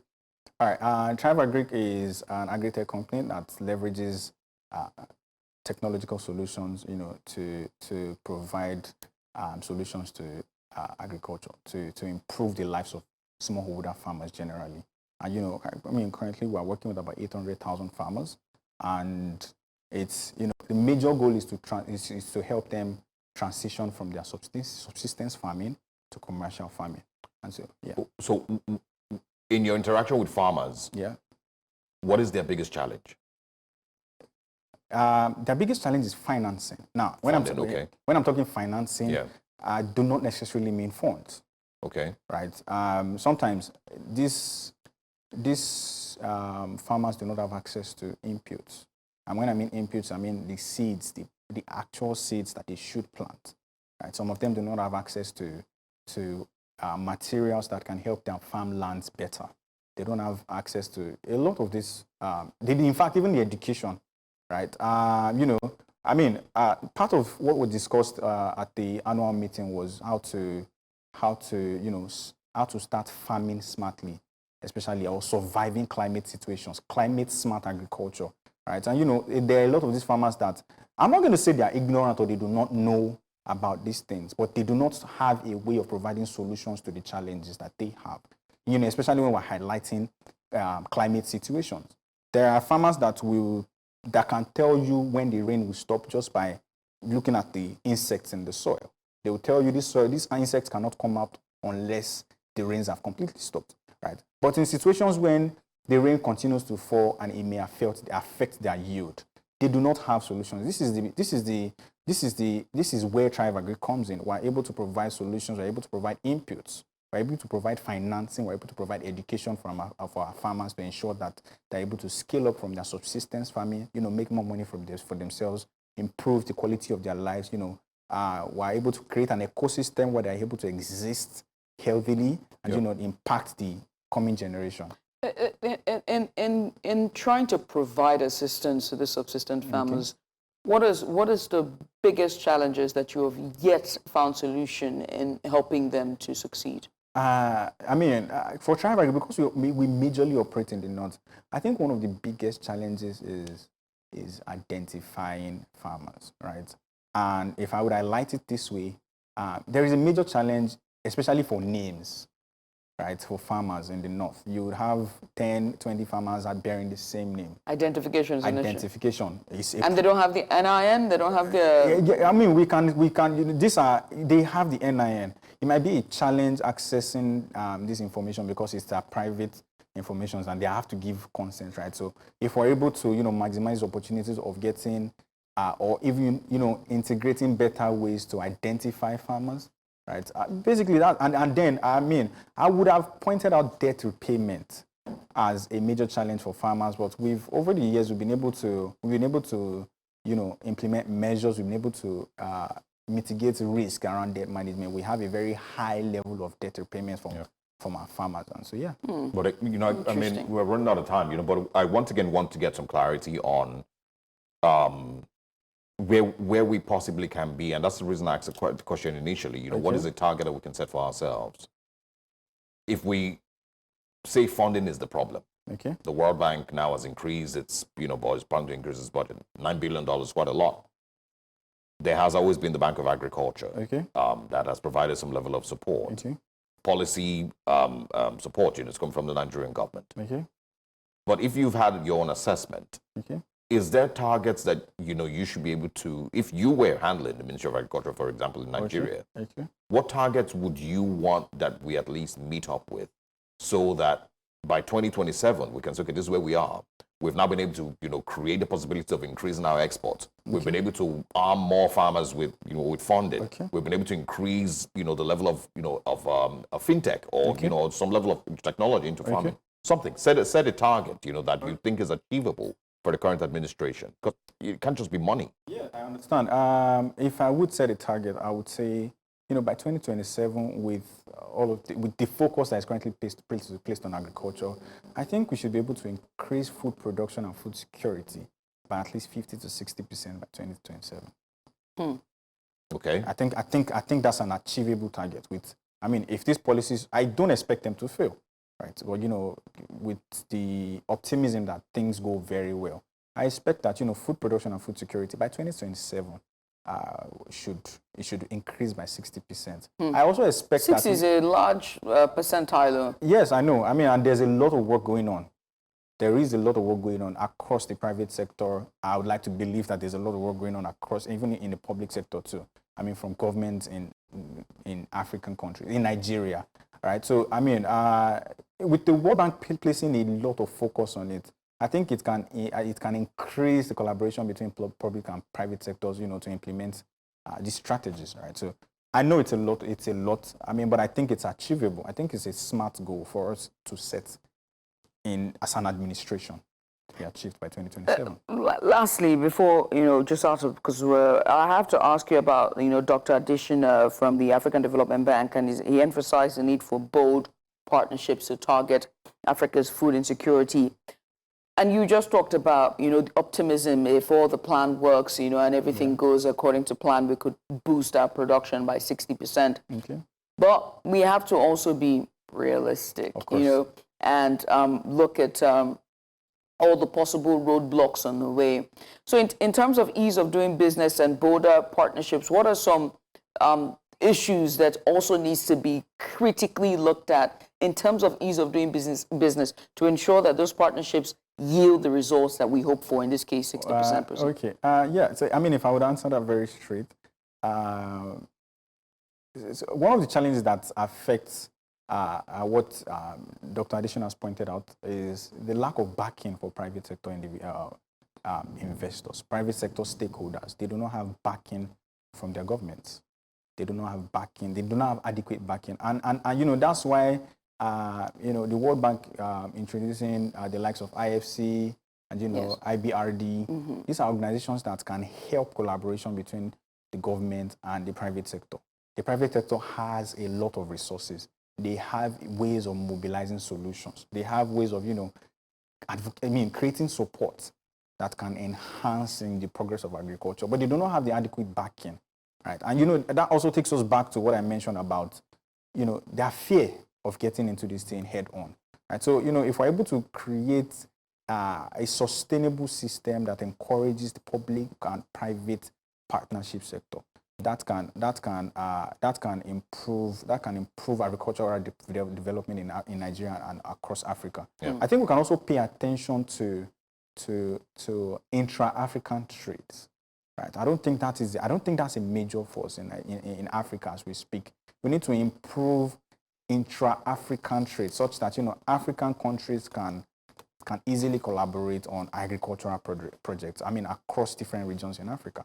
So yes, I think those are. Right. Well, I mean, Samuel, I want to say thank you so much for coming on. Samuel is the Commercial and Export Manager at Thrive Greek, Samuel Fadonsi, and he joined us today to talk about the World Bank and the IMF annual meetings in regards to their theme for this year, which is all about boosting agriculture. Once again, many thanks. Thank you very much for having me.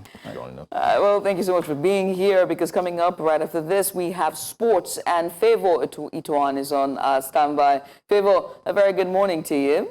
Yeah, good morning to you, Judith, and good morning to Osalgi also, of course. Yeah. A surprise face in a morning show this All the men in my life, they're in this set with me. Well, you're not going to claim me, Favor. Well, I prefer to not say anything now and hope to get to talk about. Of course, a lot of things happening in the world of sports. Our Flamingos, Nigeria's under 17 female team, the Flamingos, they are currently looking forward to continue their strong start at the 2024 FIFA Under 17 Women's World Cup as they face the United States this weekend. Now, led by coach Olowo Kere, the Nigerian squad is coming off a hard-fought 1-0 victory against the Dominican Republic in the final group match and is eager for another win to progress in the tournament.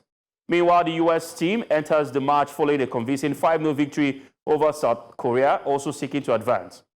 The highly anticipated clash between Nigeria and the United States is scheduled for Saturday, October 26 at 8:30 p.m. Nigerian time. Now, both teams are determined to secure a spot in next phase of the competition. All right, interesting times ahead for the Nigeria's under 17 team. And still talking football, we go straight to the camp of the Flying Eagles of Nigeria. The Flying Eagles are receiving substantial support as they prepare for their AFCON 2025 semi-final against Niger Republic this weekend. Notable figures including Deputy Senate President Barau Jibrin, of course, contributed 2 million naira, while Super Eagles midfielder Wilfred Onyendidi donated 5 million naira to the team. Frank Peters of Crystal Sapphire, of course, pledged 1.5 million naira with an additional promise for a win. Victor Apugo contributed 1 million naira with a potential extra 2 million for victory. Coach Adedeji Adeyemi Anthony honored his pledge with a 1 million naira, and Malvern FC chairman Kenneth Agaduba promised 2 million naira with a potential increase of 12 million for reaching the finals. The match is set for 2 p.m. Nigerian time, and victory, of course, will secure the AFCON under 20 spot. Lots of Naira reigns for the team, as a lot of persons are looking forward to see the Flying Eagles of Nigeria pick the AFCON ticket. And some would say in this part of Africa, motivation has to be, of course, monetary, and look at how much of issues are surrounding the players at the moment. But let's move on to our next story and give you updates from other sports. Lorenzo Musetti achieved a stunning upset by defeating world number 3 Alexander Zverev to reach the Vienna semi-final, describing the victory as a pretty big win. Now, ranked 17th, the Italian overcame a challenging start, losing the first set 2-6, but rebounding to win 7-5, 7-6, 7-5, 6-4 after 2 hours and 36 minutes. Musetti noted his initial struggles with his forehand, but of course found his rhythm as the match progressed. He acknowledged Zverev's affinity for the venue, making the win even more significant. All right, Musetti will face world number 18, Jack Draper, who advanced after defeating Czech Republic's Tomas Machak 6-3, 3-6, 6-1 in the quarterfinals.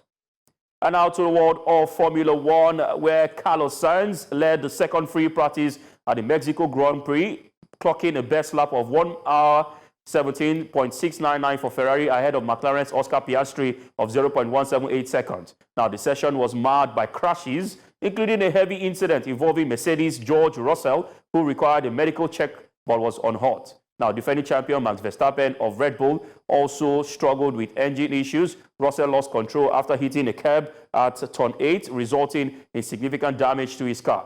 Yuki Tsunoda finished third for Red Bull, followed by Ferrari's Charles Leclerc and McLaren's Lando Norris. Kevin Magnussen placed 6th for Haas, with Lewis Hamilton, Valtteri Bottas, Sergio Perez, and Liam Lawson rounding out the top 10. All right, an interesting one, Formula One, and it has to do with lots of turns, lots of pit stop, and of course, for the race this weekend, it promises to be exciting as we look forward to who will win the Mexico City Grand Prix. And that wraps it up on Sports Update, of course, on Breakfast Extra. We'll go on a quick break.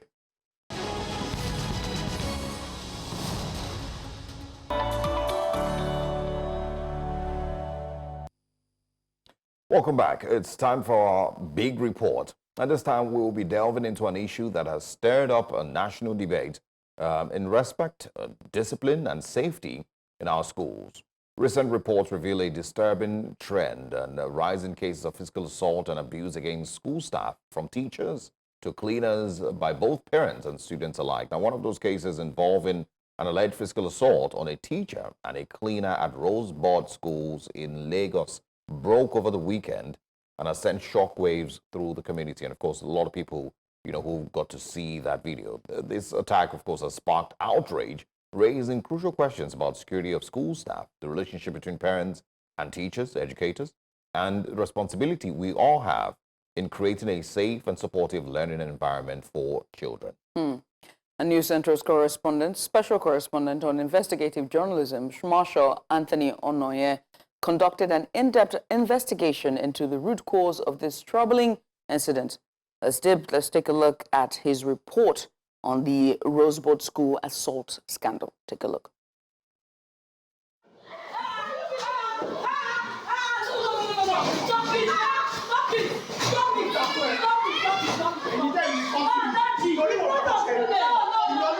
This is a video showing a man identified as Mr. Ayofe assaulting a female staff at Rosebud Secondary School in Idimu axis of Lagos State. After receiving this video from a familiar source calling for the matter to be investigated, we moved to the location to find out the story behind the action. Initially, we faced the usual resistance from the school management, who did not want media attention on the matter.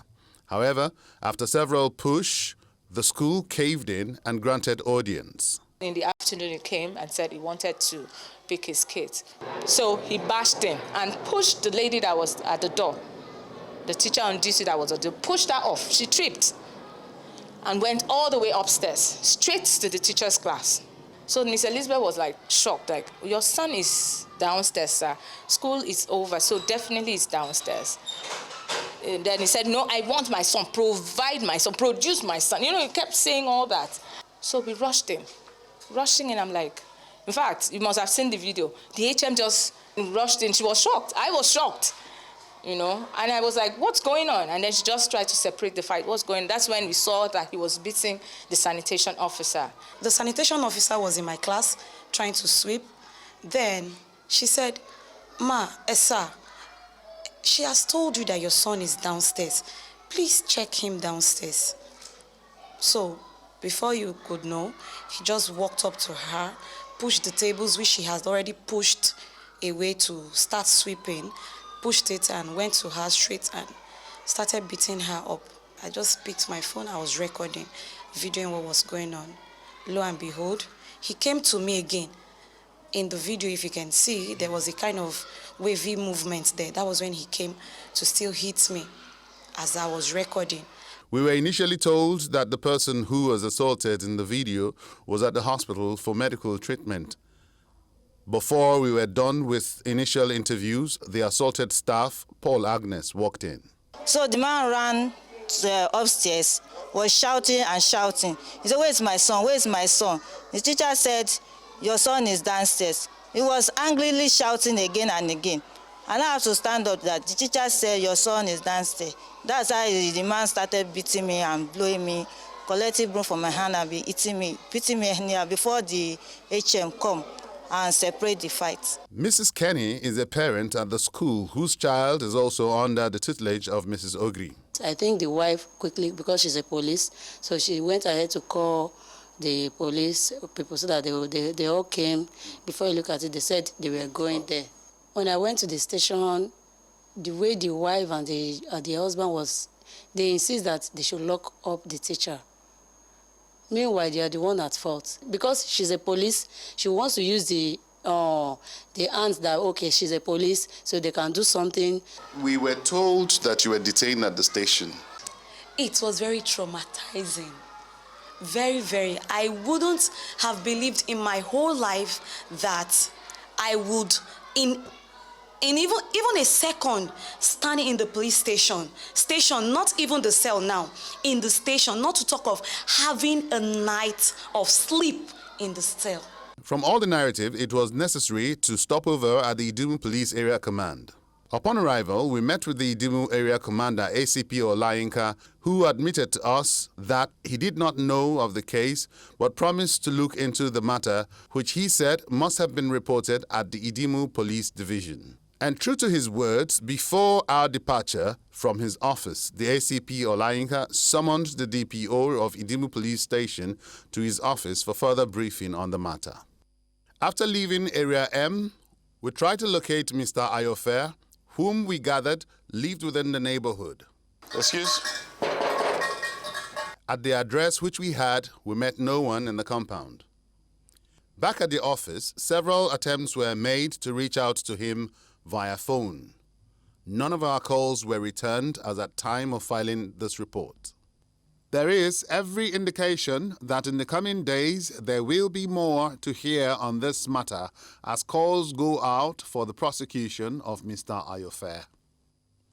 For News Central, Marshal Anthony Onoye. Well, thank you to Marshal Anthony Onoye there for that compelling investigation. And it's quite troubling to see how, this all panned out, all just from trying to pick up one's child. But we reached out to the wife of the person who accosted the teacher, and that's Mr. Ayofe's wife. But she didn't respond. In fact, when we tried to reach out to her, she sent a message to one of our associate producer, and I'm going to read that message for you.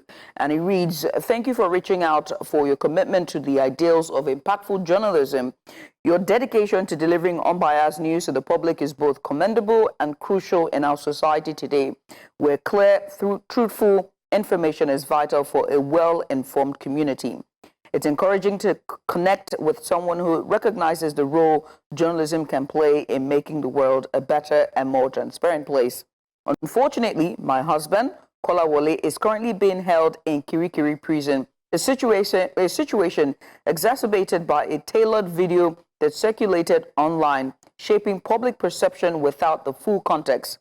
As his wife and someone who understands the nuances behind the events that led up to this point, I would be glad to sit down with you at some point to clear the air. Right now, however, I am not in the right frame of mind due to the devastation that this selective portrayal has brought to my family. This video barely scratches the surface of a more complex situation, which includes concerns for the safety and welfare of our children, of which the school's principal was fully aware. In instances like these, where trending content can quickly shape a narrative, journalism has a crucial role in navigating beyond the surface, pursuing the full story, and fact-checking when necessary. I am grateful for your openness to hear our side and believe that your platform can offer a balanced view. We have witnessed firsthand how rapidly lives can be altered when misinformation takes root, affecting families, reputations, and children's lives. Thank you once again for reaching out. I hope we will have the opportunity to share a fuller perspective when the time is right. Warm regards, Omoyemi Ayofe. That is the wife of Mr. Kolawole Ayofe. So two things, she's unable to sit down. Another is that the situation has been skewed from what she said. And then thirdly, her husband is in Kirikiri prison at the moment. And so we have our guest who's here with us in the studio. She was there at the incident, also followed them to the police station. And she's also a parent in the school there. Her name is Mrs. Kayode Adebayo Oromo Sole. She's a founder. Kendi, I beg your pardon. Mrs. Kendi Adebayo Oromo Sole. She's a founder, KAG Foundation, and also a parent in the school of Rosebud Schools. Yeah. Welcome, and thank you so much for joining us. Thank you. She says that, from the message from the missus, she says that this has been skewed. Our own side is very important, that just a small clip has been altered to change the narrative. You were there from the beginning. From your own point of view, what happened? Thank you. What happened was that I was at home that very day. My son, one of my sons, came to the, after closing, he came to me to say, Mommy, parent is beating my teacher. I was like, how can parents be beating your teacher for what? So the way he was saying it, it was not himself, it was just like, Mommy, if you see what happened in school, parents, I said, okay. I just dressed up. I said, let me check, because my school is in the, my house is in the estate as well. So my house is not far from the school. So I said, let me just check to know what happened. So getting there, asking them what happened, the teacher was telling me what happened. I was like, how can that be? That is not right. Then all the streets was messed up. People were there, a crowd and all that. So I went straight to the streets down there where they are all there with the policemen and all that. So I was asking questions that what happened? Because the owner of the school is not around for now. And I said that if we as a parent, if I said I should just leave it like that, the way they are going to write the teachers is not going to be right at all. So I just feel like, okay, let me support. It's something we can just solve amicably, then everyone should go. But getting there, I was told is the wife that called the police people, and they came in to start harassing. Before you look at it, they arrest them. So I just feel like leaving the teachers alone is not something right by me as a parent, since the owner is not around. So I said, okay, since no one to follow them, I volunteer myself to follow them to the station. So that was what happened. So do you have any idea what, got the suspect, I believe, enraged?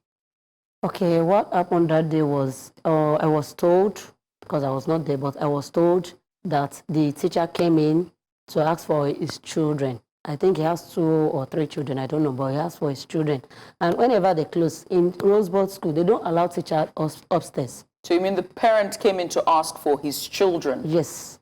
So they don't allow people upstairs. Once you want to pick your children, you go to the gate, they bring out your child or your children, then you go. So I think maybe he didn't see his son downstairs. So instead of him to be patient, for him to just ask, oh, where's my son? Oh, he's coming or whatever. So he just, because I believe something, he was angry. So he just went upstairs angrily. And according to what I heard, he was asking the teacher was in the class. So he was asking the teacher, where is your son? And the teacher was saying, oh, your son is downstairs. So for the teacher to say your son is downstairs, then you go downstairs to look for your son. It's a school that everywhere is locked.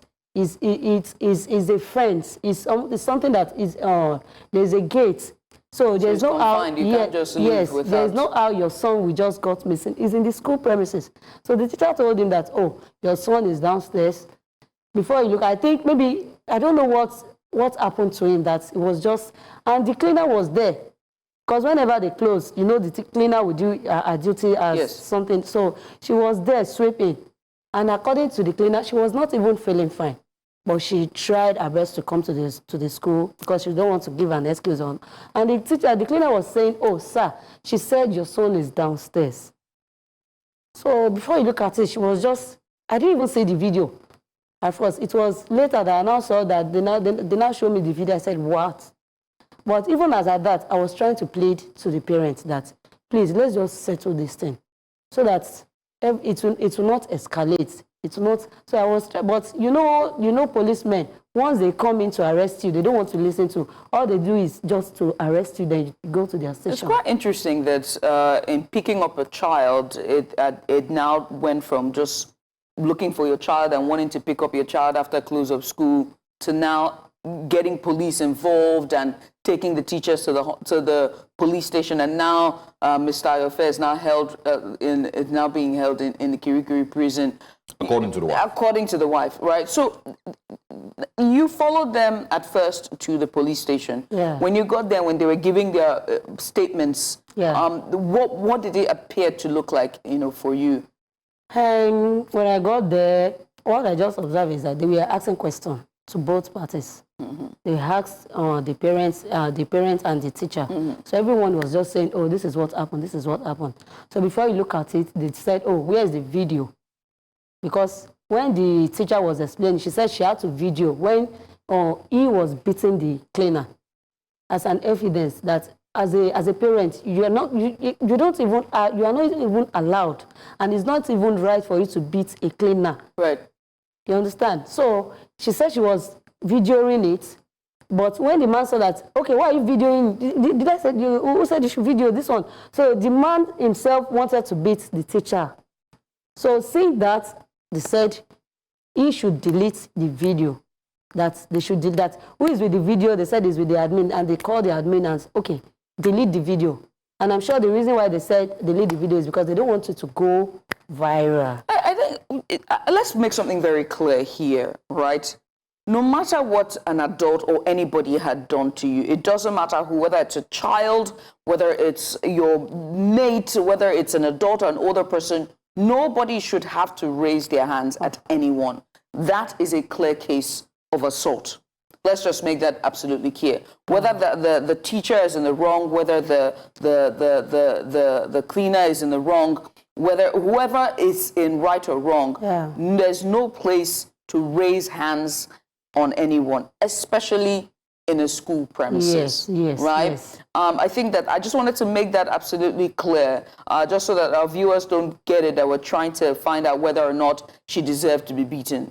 That says remove this. Nobody should have their hands raised on them at all. It's even a big trauma for the children, because the children were in the class when that happened. Okay, let's talk about, I mean, the suspect, Mr. Ayofe, and of course, wife, will maybe be given the right to defend themselves, if it gets that far.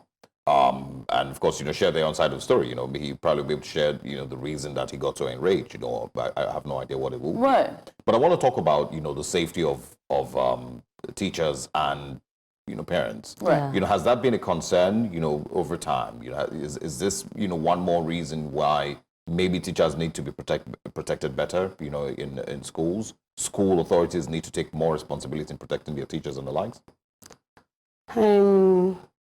Yes, as it is, the teachers and the teachers need to be protective. And the reason why I say so is because that teachers, their children, as in the students, they're always, whenever you see that they close, like this one that just happened, even before it's happened, they don't joke with their students. Yeah. They don't joke with them. And whenever they close, they always make sure that everything works perfectly well for the teachers not to complain. So what I just saw there is for the Mr. Ayofe, what did you call him? I think something happened, because before then he has been complaining that they rubbed something on his son's head. They did this on his son's head. They did this so to me, it's something that even though you are angry at that very particular day, it's not something that you now use violence on the teacher.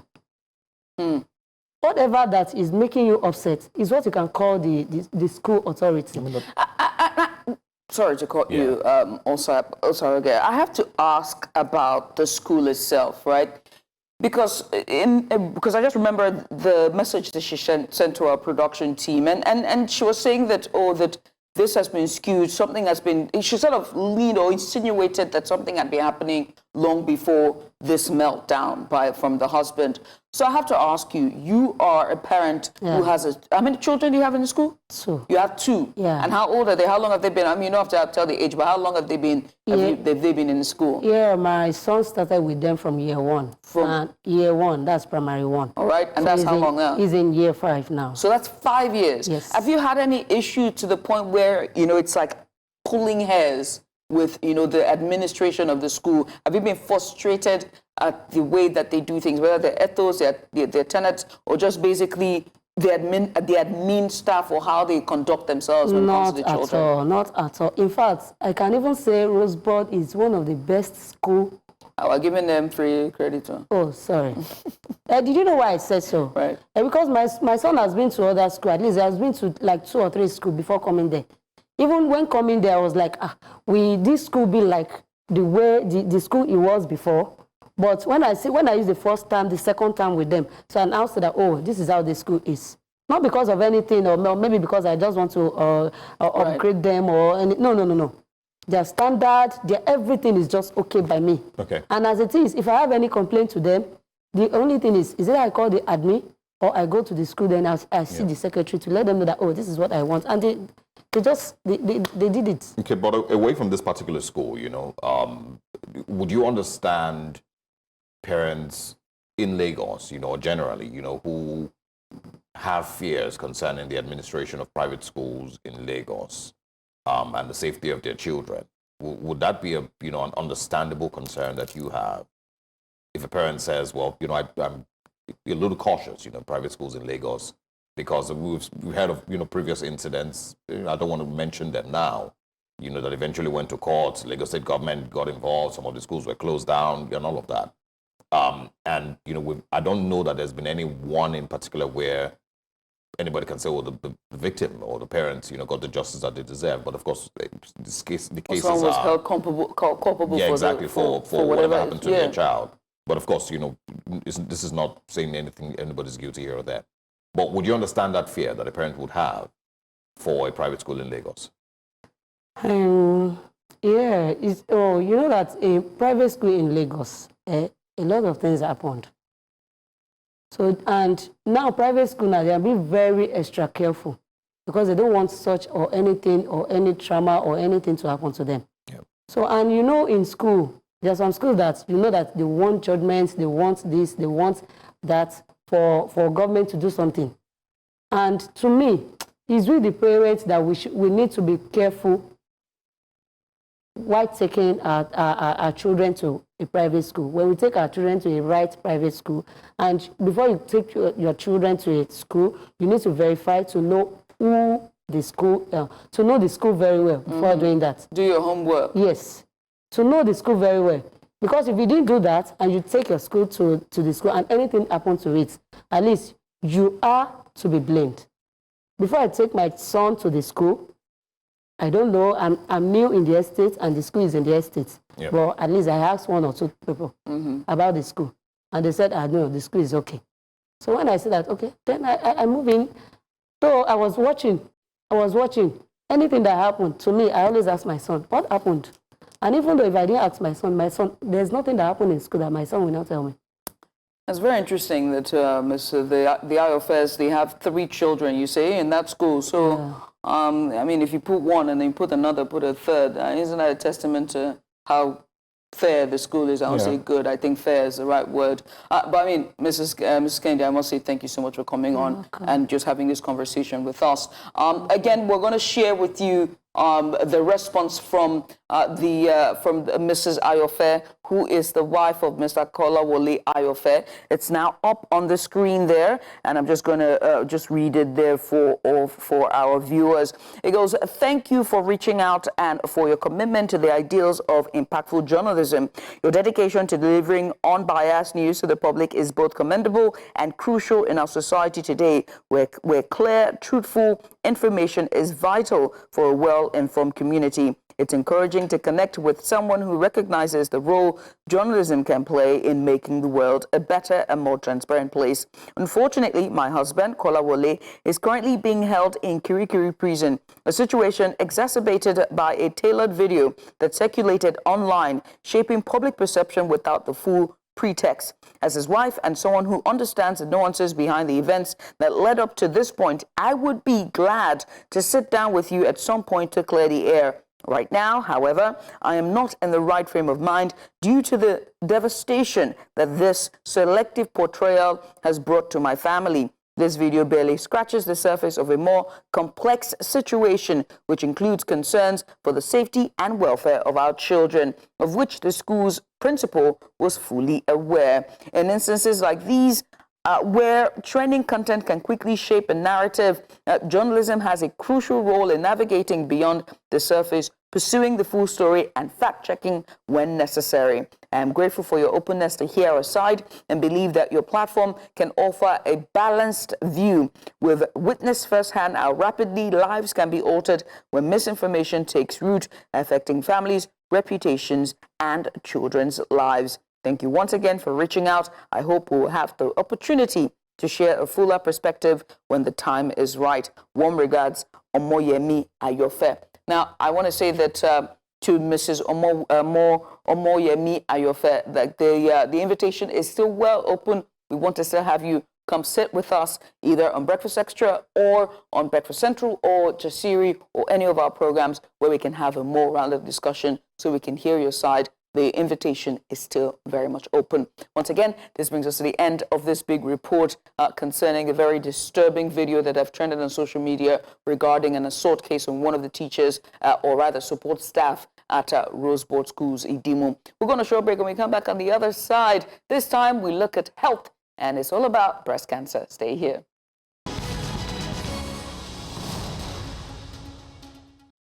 And you're welcome to Wellness Central. Now, October marks Breast Cancer Awareness Month. It's a global campaign that is dedicated to spreading knowledge, encouraging early detection, and providing support to those impacted by breast cancer. Now, this year's theme encourages, or rather, it says that this year's theme is ensuring no one fights alone.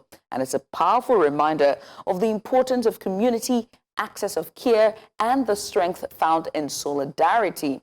Now, breast cancer remains one of the most prevalent cancers worldwide, and also here in Nigeria. The fight against it demands a unique approach due to various challenges, including limited resources, late diagnosis, and lack of awareness. Now, today we're honored to have Dr. Oge Ile, who's a medical director at Lakeshore Cancer Center, with us to discuss how we can work towards a future where no one faces this journey alone. Dr. Oge, thank you very much. Good morning.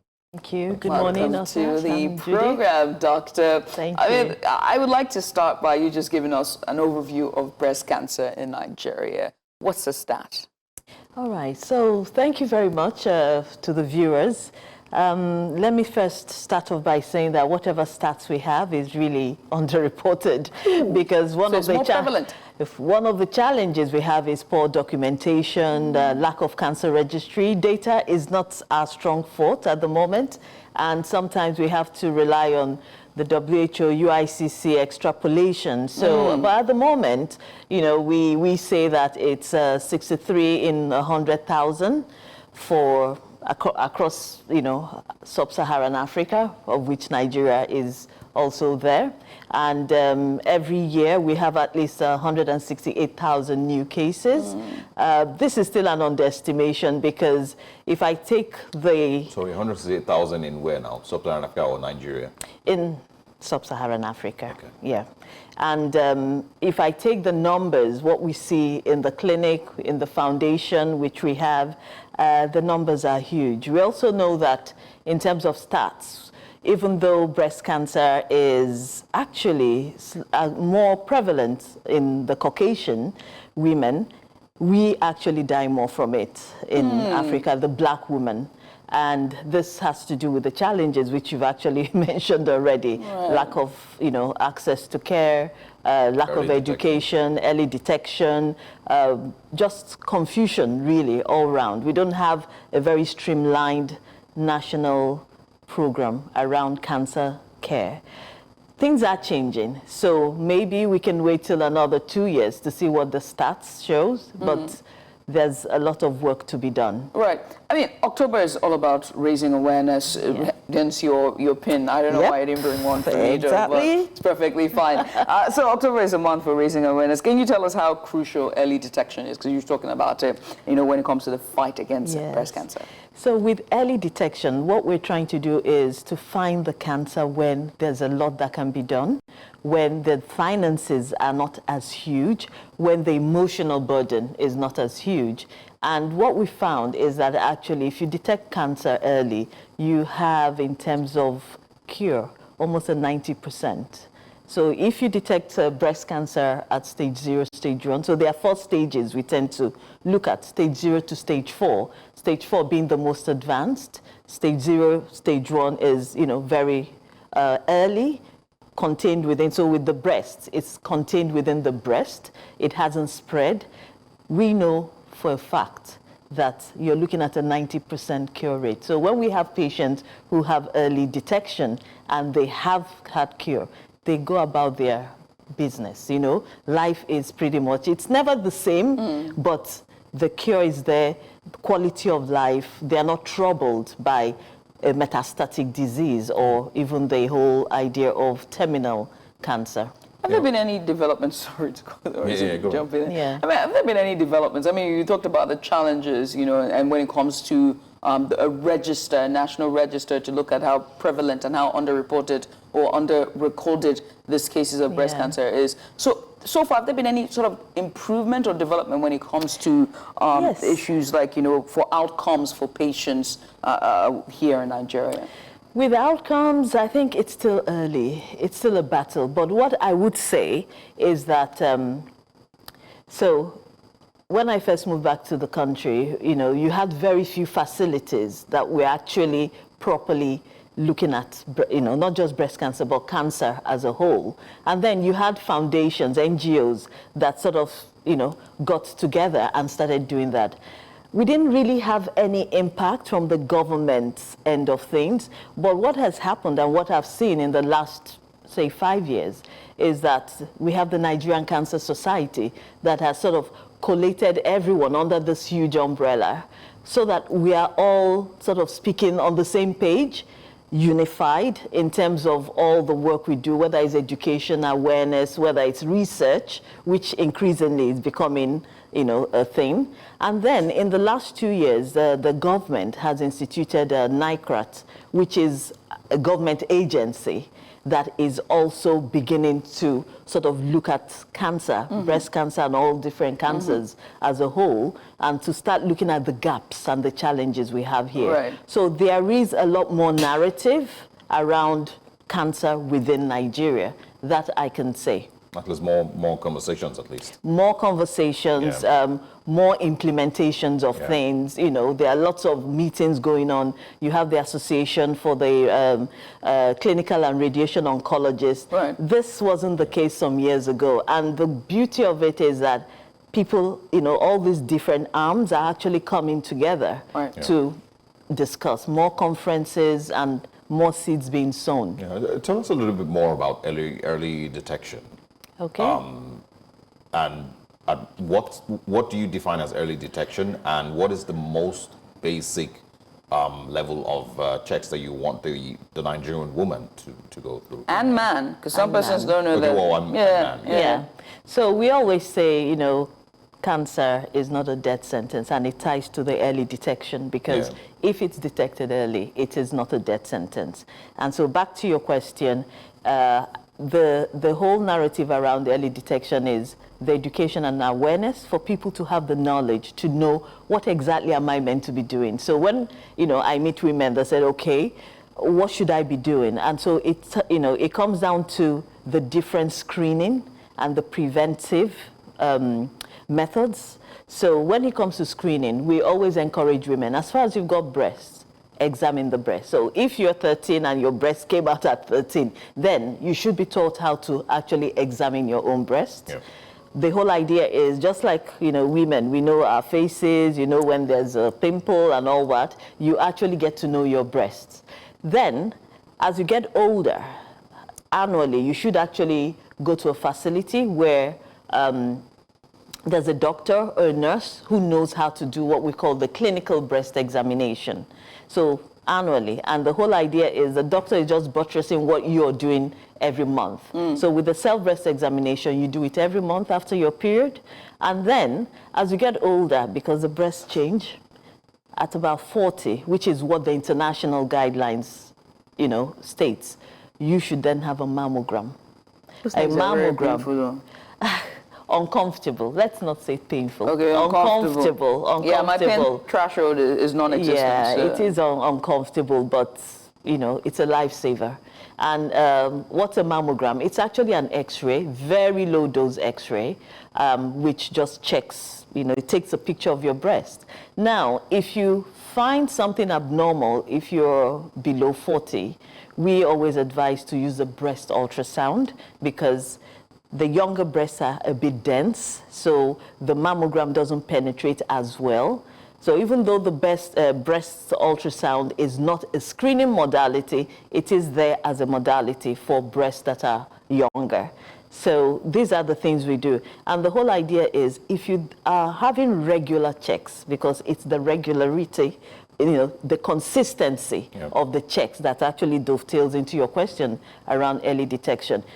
What we say is every 1 to 2 years. So if you're having that, that means that if anything changes, you pick it up early. Yeah. And when it's picked up early, that's where we're saying, right, it's contained within, it's local. Yeah. So you can do whatever treatment locally. The challenge is when it's spread. It's gone to the liver, it's gone to the lungs, it's gone to the spine, it's gone to the brain, and that's the difficulty. Yeah. So early detection is such an important thing, and that is why there's a lot of noise and narrative around early detection. Yeah. Well, there's too much, that I want to ask. Let's also talk about after detecting it. Yes. One of the fears that many people have is the strenuous process, that you have to go through for treatment, and also how expensive it is. Yes. Are there any efforts being made to somehow, some way reduce the cost of managing? Hey, So, the sigh of Including relief, lecture. the sigh. the heave, that you just heaved. Yeah, sorry, you said, what did you say, I just Osas? said including lecture. Including lecture. So there are several treatment modalities for for breast cancer. I think most people sort of are aware of either the surgical or the chemotherapy. But actually, when you detect a cancer, breast cancer, the oncologist, that's the specialist who specializes in cancer care, is able to send, sort of determine, all right, what's the stage, what's the type of the cancer, and that comes together in now saying what the treatment plan is. Right. And it varies, from person to person based on all these parameters. Now, the most common that everybody knows, is the chemotherapy, but actually you have immunotherapy, you have hormonal therapy, you have the surgery, you have radiotherapy, and they all have different costs. Now,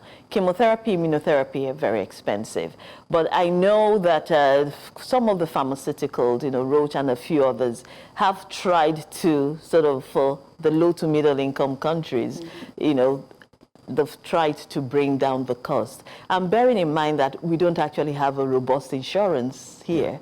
So if you are in the UK or in Canada or in the US and different parts of the world, the developed world, there is the government input. So even though you are not paying, clearly you pay your taxes, but when you go to the hospital, no one's asking you to pay. We don't have the same system here, as we all know. Right. The national insurance scheme, they're still sort of working on it. So most patients actually pay out of pocket.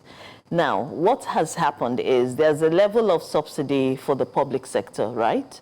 But even with cancer care, it's a lot. Patients are really struggling. What has happened over the years is that's where the foundations and the NGOs have come in. So taking Lakeshore as an example, even though Lakeshore Cancer Center, the clinic, is like a for-profit, it's a private facility. What we decided some years ago was to resurrect our dormant foundation. And in the last 2 years, the foundation has been exceedingly active, fundraising, to be able to help cover the costs of patients who can't pay.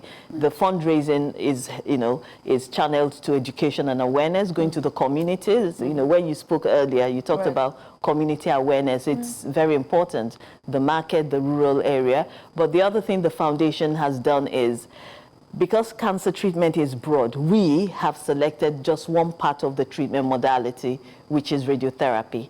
So in the last 18 months, for instance, we have funded about 20-something patients for radiotherapy. And there are other foundations doing the same, Project Pink Blue, Medicaid Foundation. And what I've found is that all the different foundations sort of select different parts because you can't do it all. Now, with the new agency that the government has put in place, NICRAT, they are looking into funding as well. They are looking into insurance. So again, I'm thinking within the next 2 years, we might see something actually happening in terms of funding. It's very interesting that your organization is almost towing the same line as the theme for this year, which is ensuring no one fights alone. Yes. And in talking about that, one can only think about mental health, especially for women that have, cancer, or even individuals that have cancer, breast cancer. I can only imagine going through that health, going through the treatment, right? And even when getting diagnosed of it and then going through the treatment and how lonely the journey can be. I would like for you to speak on, mental health challenges that these individuals face and how societies and communities can show up as well, especially when it comes to mental health, but most importantly, stigmatization as well. Yeah, you just said the word stigma. Whether it's stigma in all the various cultural elements or stigma because you have cancer, and there's a lack of understanding around it, which is why there's a stigma, right? It's ignorance in some ways. And going through the cancer journey, whether it's breast cancer or any other journey, is tough. What we try to do is, first of all, when the patients come into our own space, it's important how we also manage them, okay? The support we give. It's not just about the medication or the surgery. It's also about listening. I would also point out that some of those patients don't actually have the required support from family as well because of the stigma. And we've had cases where some people have come in and they say, we don't even want our family to know that we're going through this. So I think the education and awareness out there needs to be amplified. It's happening, every October there's a lot going on, but I think at the national level, that should also be taken into consideration. So it's not in the hands of just the foundations. The other thing as well is we don't have a lot of mental health supports as a whole. Again, things have changed, things have improved, but we're still so far. Some of the organizations have, so for instance, at Lakeshore, we offer psychological support. We have, partners that can do that, as well as the foundations. And a few others have that. But you can offer, but the women still have to break through that whole idea of reaching out to accept support. Yeah. And that is actually a major challenge that we've found, where there is some mental health support to be had, but that resistance, the stigmatization that you're actually doing that. Yeah. And in some cases, the families also need the psychological support as well. So it's still a lot. Right. It is still a lot, and I think the crux of it is education and awareness. Yeah. People need to know that, one, it's not a death sentence. Two, it's not contagious. There are lots of myths and misconceptions around breast cancer, what causes breast cancer, what the outcomes are. And I think it's a continuous conversation that needs to be had. Okay. I also want to, I mostly like to talk about government responsibility, because we spoke earlier about the Minister for Women Affairs getting fired. I normally would expect that these are some of the things that ministry would take as one of its targets. If we don't have a clear plan as a Ministry of Women Affairs, at least let's say, okay, in the next 5 years we want to achieve more funding for cancer, for breast cancer. For issues that affect women or health issues. Breast cancer is one of them, and child mortality. Let's set that as a target. Mother mortality rate. So is that a thing? Is that an expectation that you would also have from the Nigerian government, that you should set a target for maternal and infant mortality, breast cancer, cervical cancer, all of that, and set a time frame for it? Yes. I mean, targets are very important in whatever sector, and as important in health. I also think that with the targets, especially at the government level, it's not just one ministry that should be dealing with this. I think there should be a conversation being had. You've mentioned women's health, exactly. Ministry of Health. There are all sorts of ministries. Also the primary healthcare sector, part of it as well. You've just mentioned the primary healthcare. Because most patients would first be seen by a primary care, whether it's the nurse or the doctor, and it's this sort of seamless conversation, synergy that I think, collaborative effort that I think is still missing. I can see, maybe because we are sort of behind the scenes, we can hear the narrative, we can hear, but that whole cohesion to have it done, and for them to set the targets to say, listen, in the next 5 years, we do have this target with the WHO, the 1970, but that's really cervical, that's very specific, and that target has actually driven it helps to drive, a lot of effort, vaccination, to reduce the exactly. Number. But do you think that one of the reasons why there's not so much attraction or focus on diseases like this and health concerns like this is simply because of the ones that are more prevalent? I'm not saying that breast cancer isn't prevalent, but when you were to compare the prevalence between, say, malaria, for example, the more focus is on that. Do you think that that's the reason why you don't get that much, that cases like this, breast cancer doesn't have much focus like this? It's difficult to say because actually breast cancer is huge. That's the most common cancer in Nigeria. Yeah. Let's even leave sub-Saharan Africa. In Nigeria, if you have 8 women here, 1 in every 8 women will have breast cancer. That is the numbers. 1 in every 8 women will have breast cancer. So it's huge. And unfortunately, we're also dying from it, even when we shouldn't. So I think it's a case of the government. We keep going back to the government, but I think it's the case of the government sort of prioritizing it and saying, this is a thing. I think that conversation is being had already, but there's still a long journey. And I also think the public and the private sector need to work together for this to be achieved to really ensure that no one is left behind and no one fights. No one is left behind.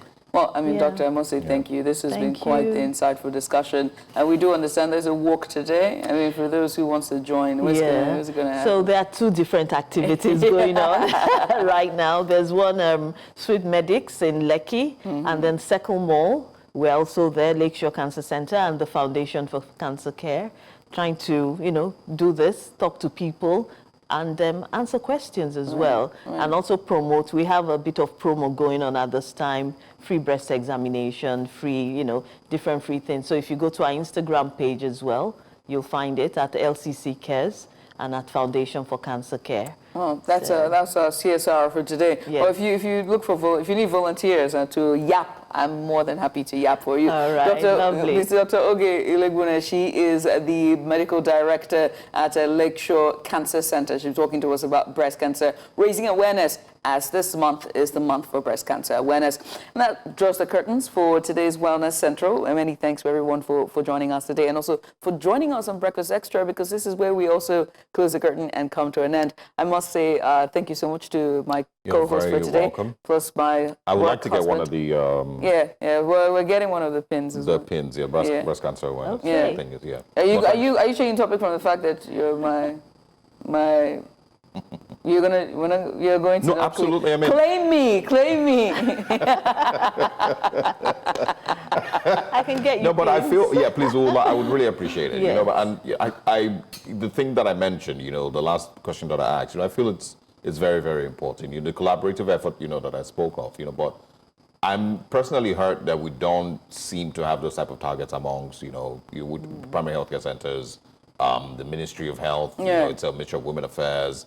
Those are the type of targets that I believe that we should be setting. And if we had that, yes, the WHO exists. Right, but I mean, it's a world, but now there has to be something on the internal. But anyway, thanks. Hence why these conversations are to hold them accountable. We must say thank you and we must leave. Once again, many thanks for watching. Make sure to join us tomorrow, 8 a.m. on the dot for your Sunday installment of your weekend special. As always, Breakfast Extra. My name is Judith TV. And I am Osaogi Ogbon. And this is our takeout for today.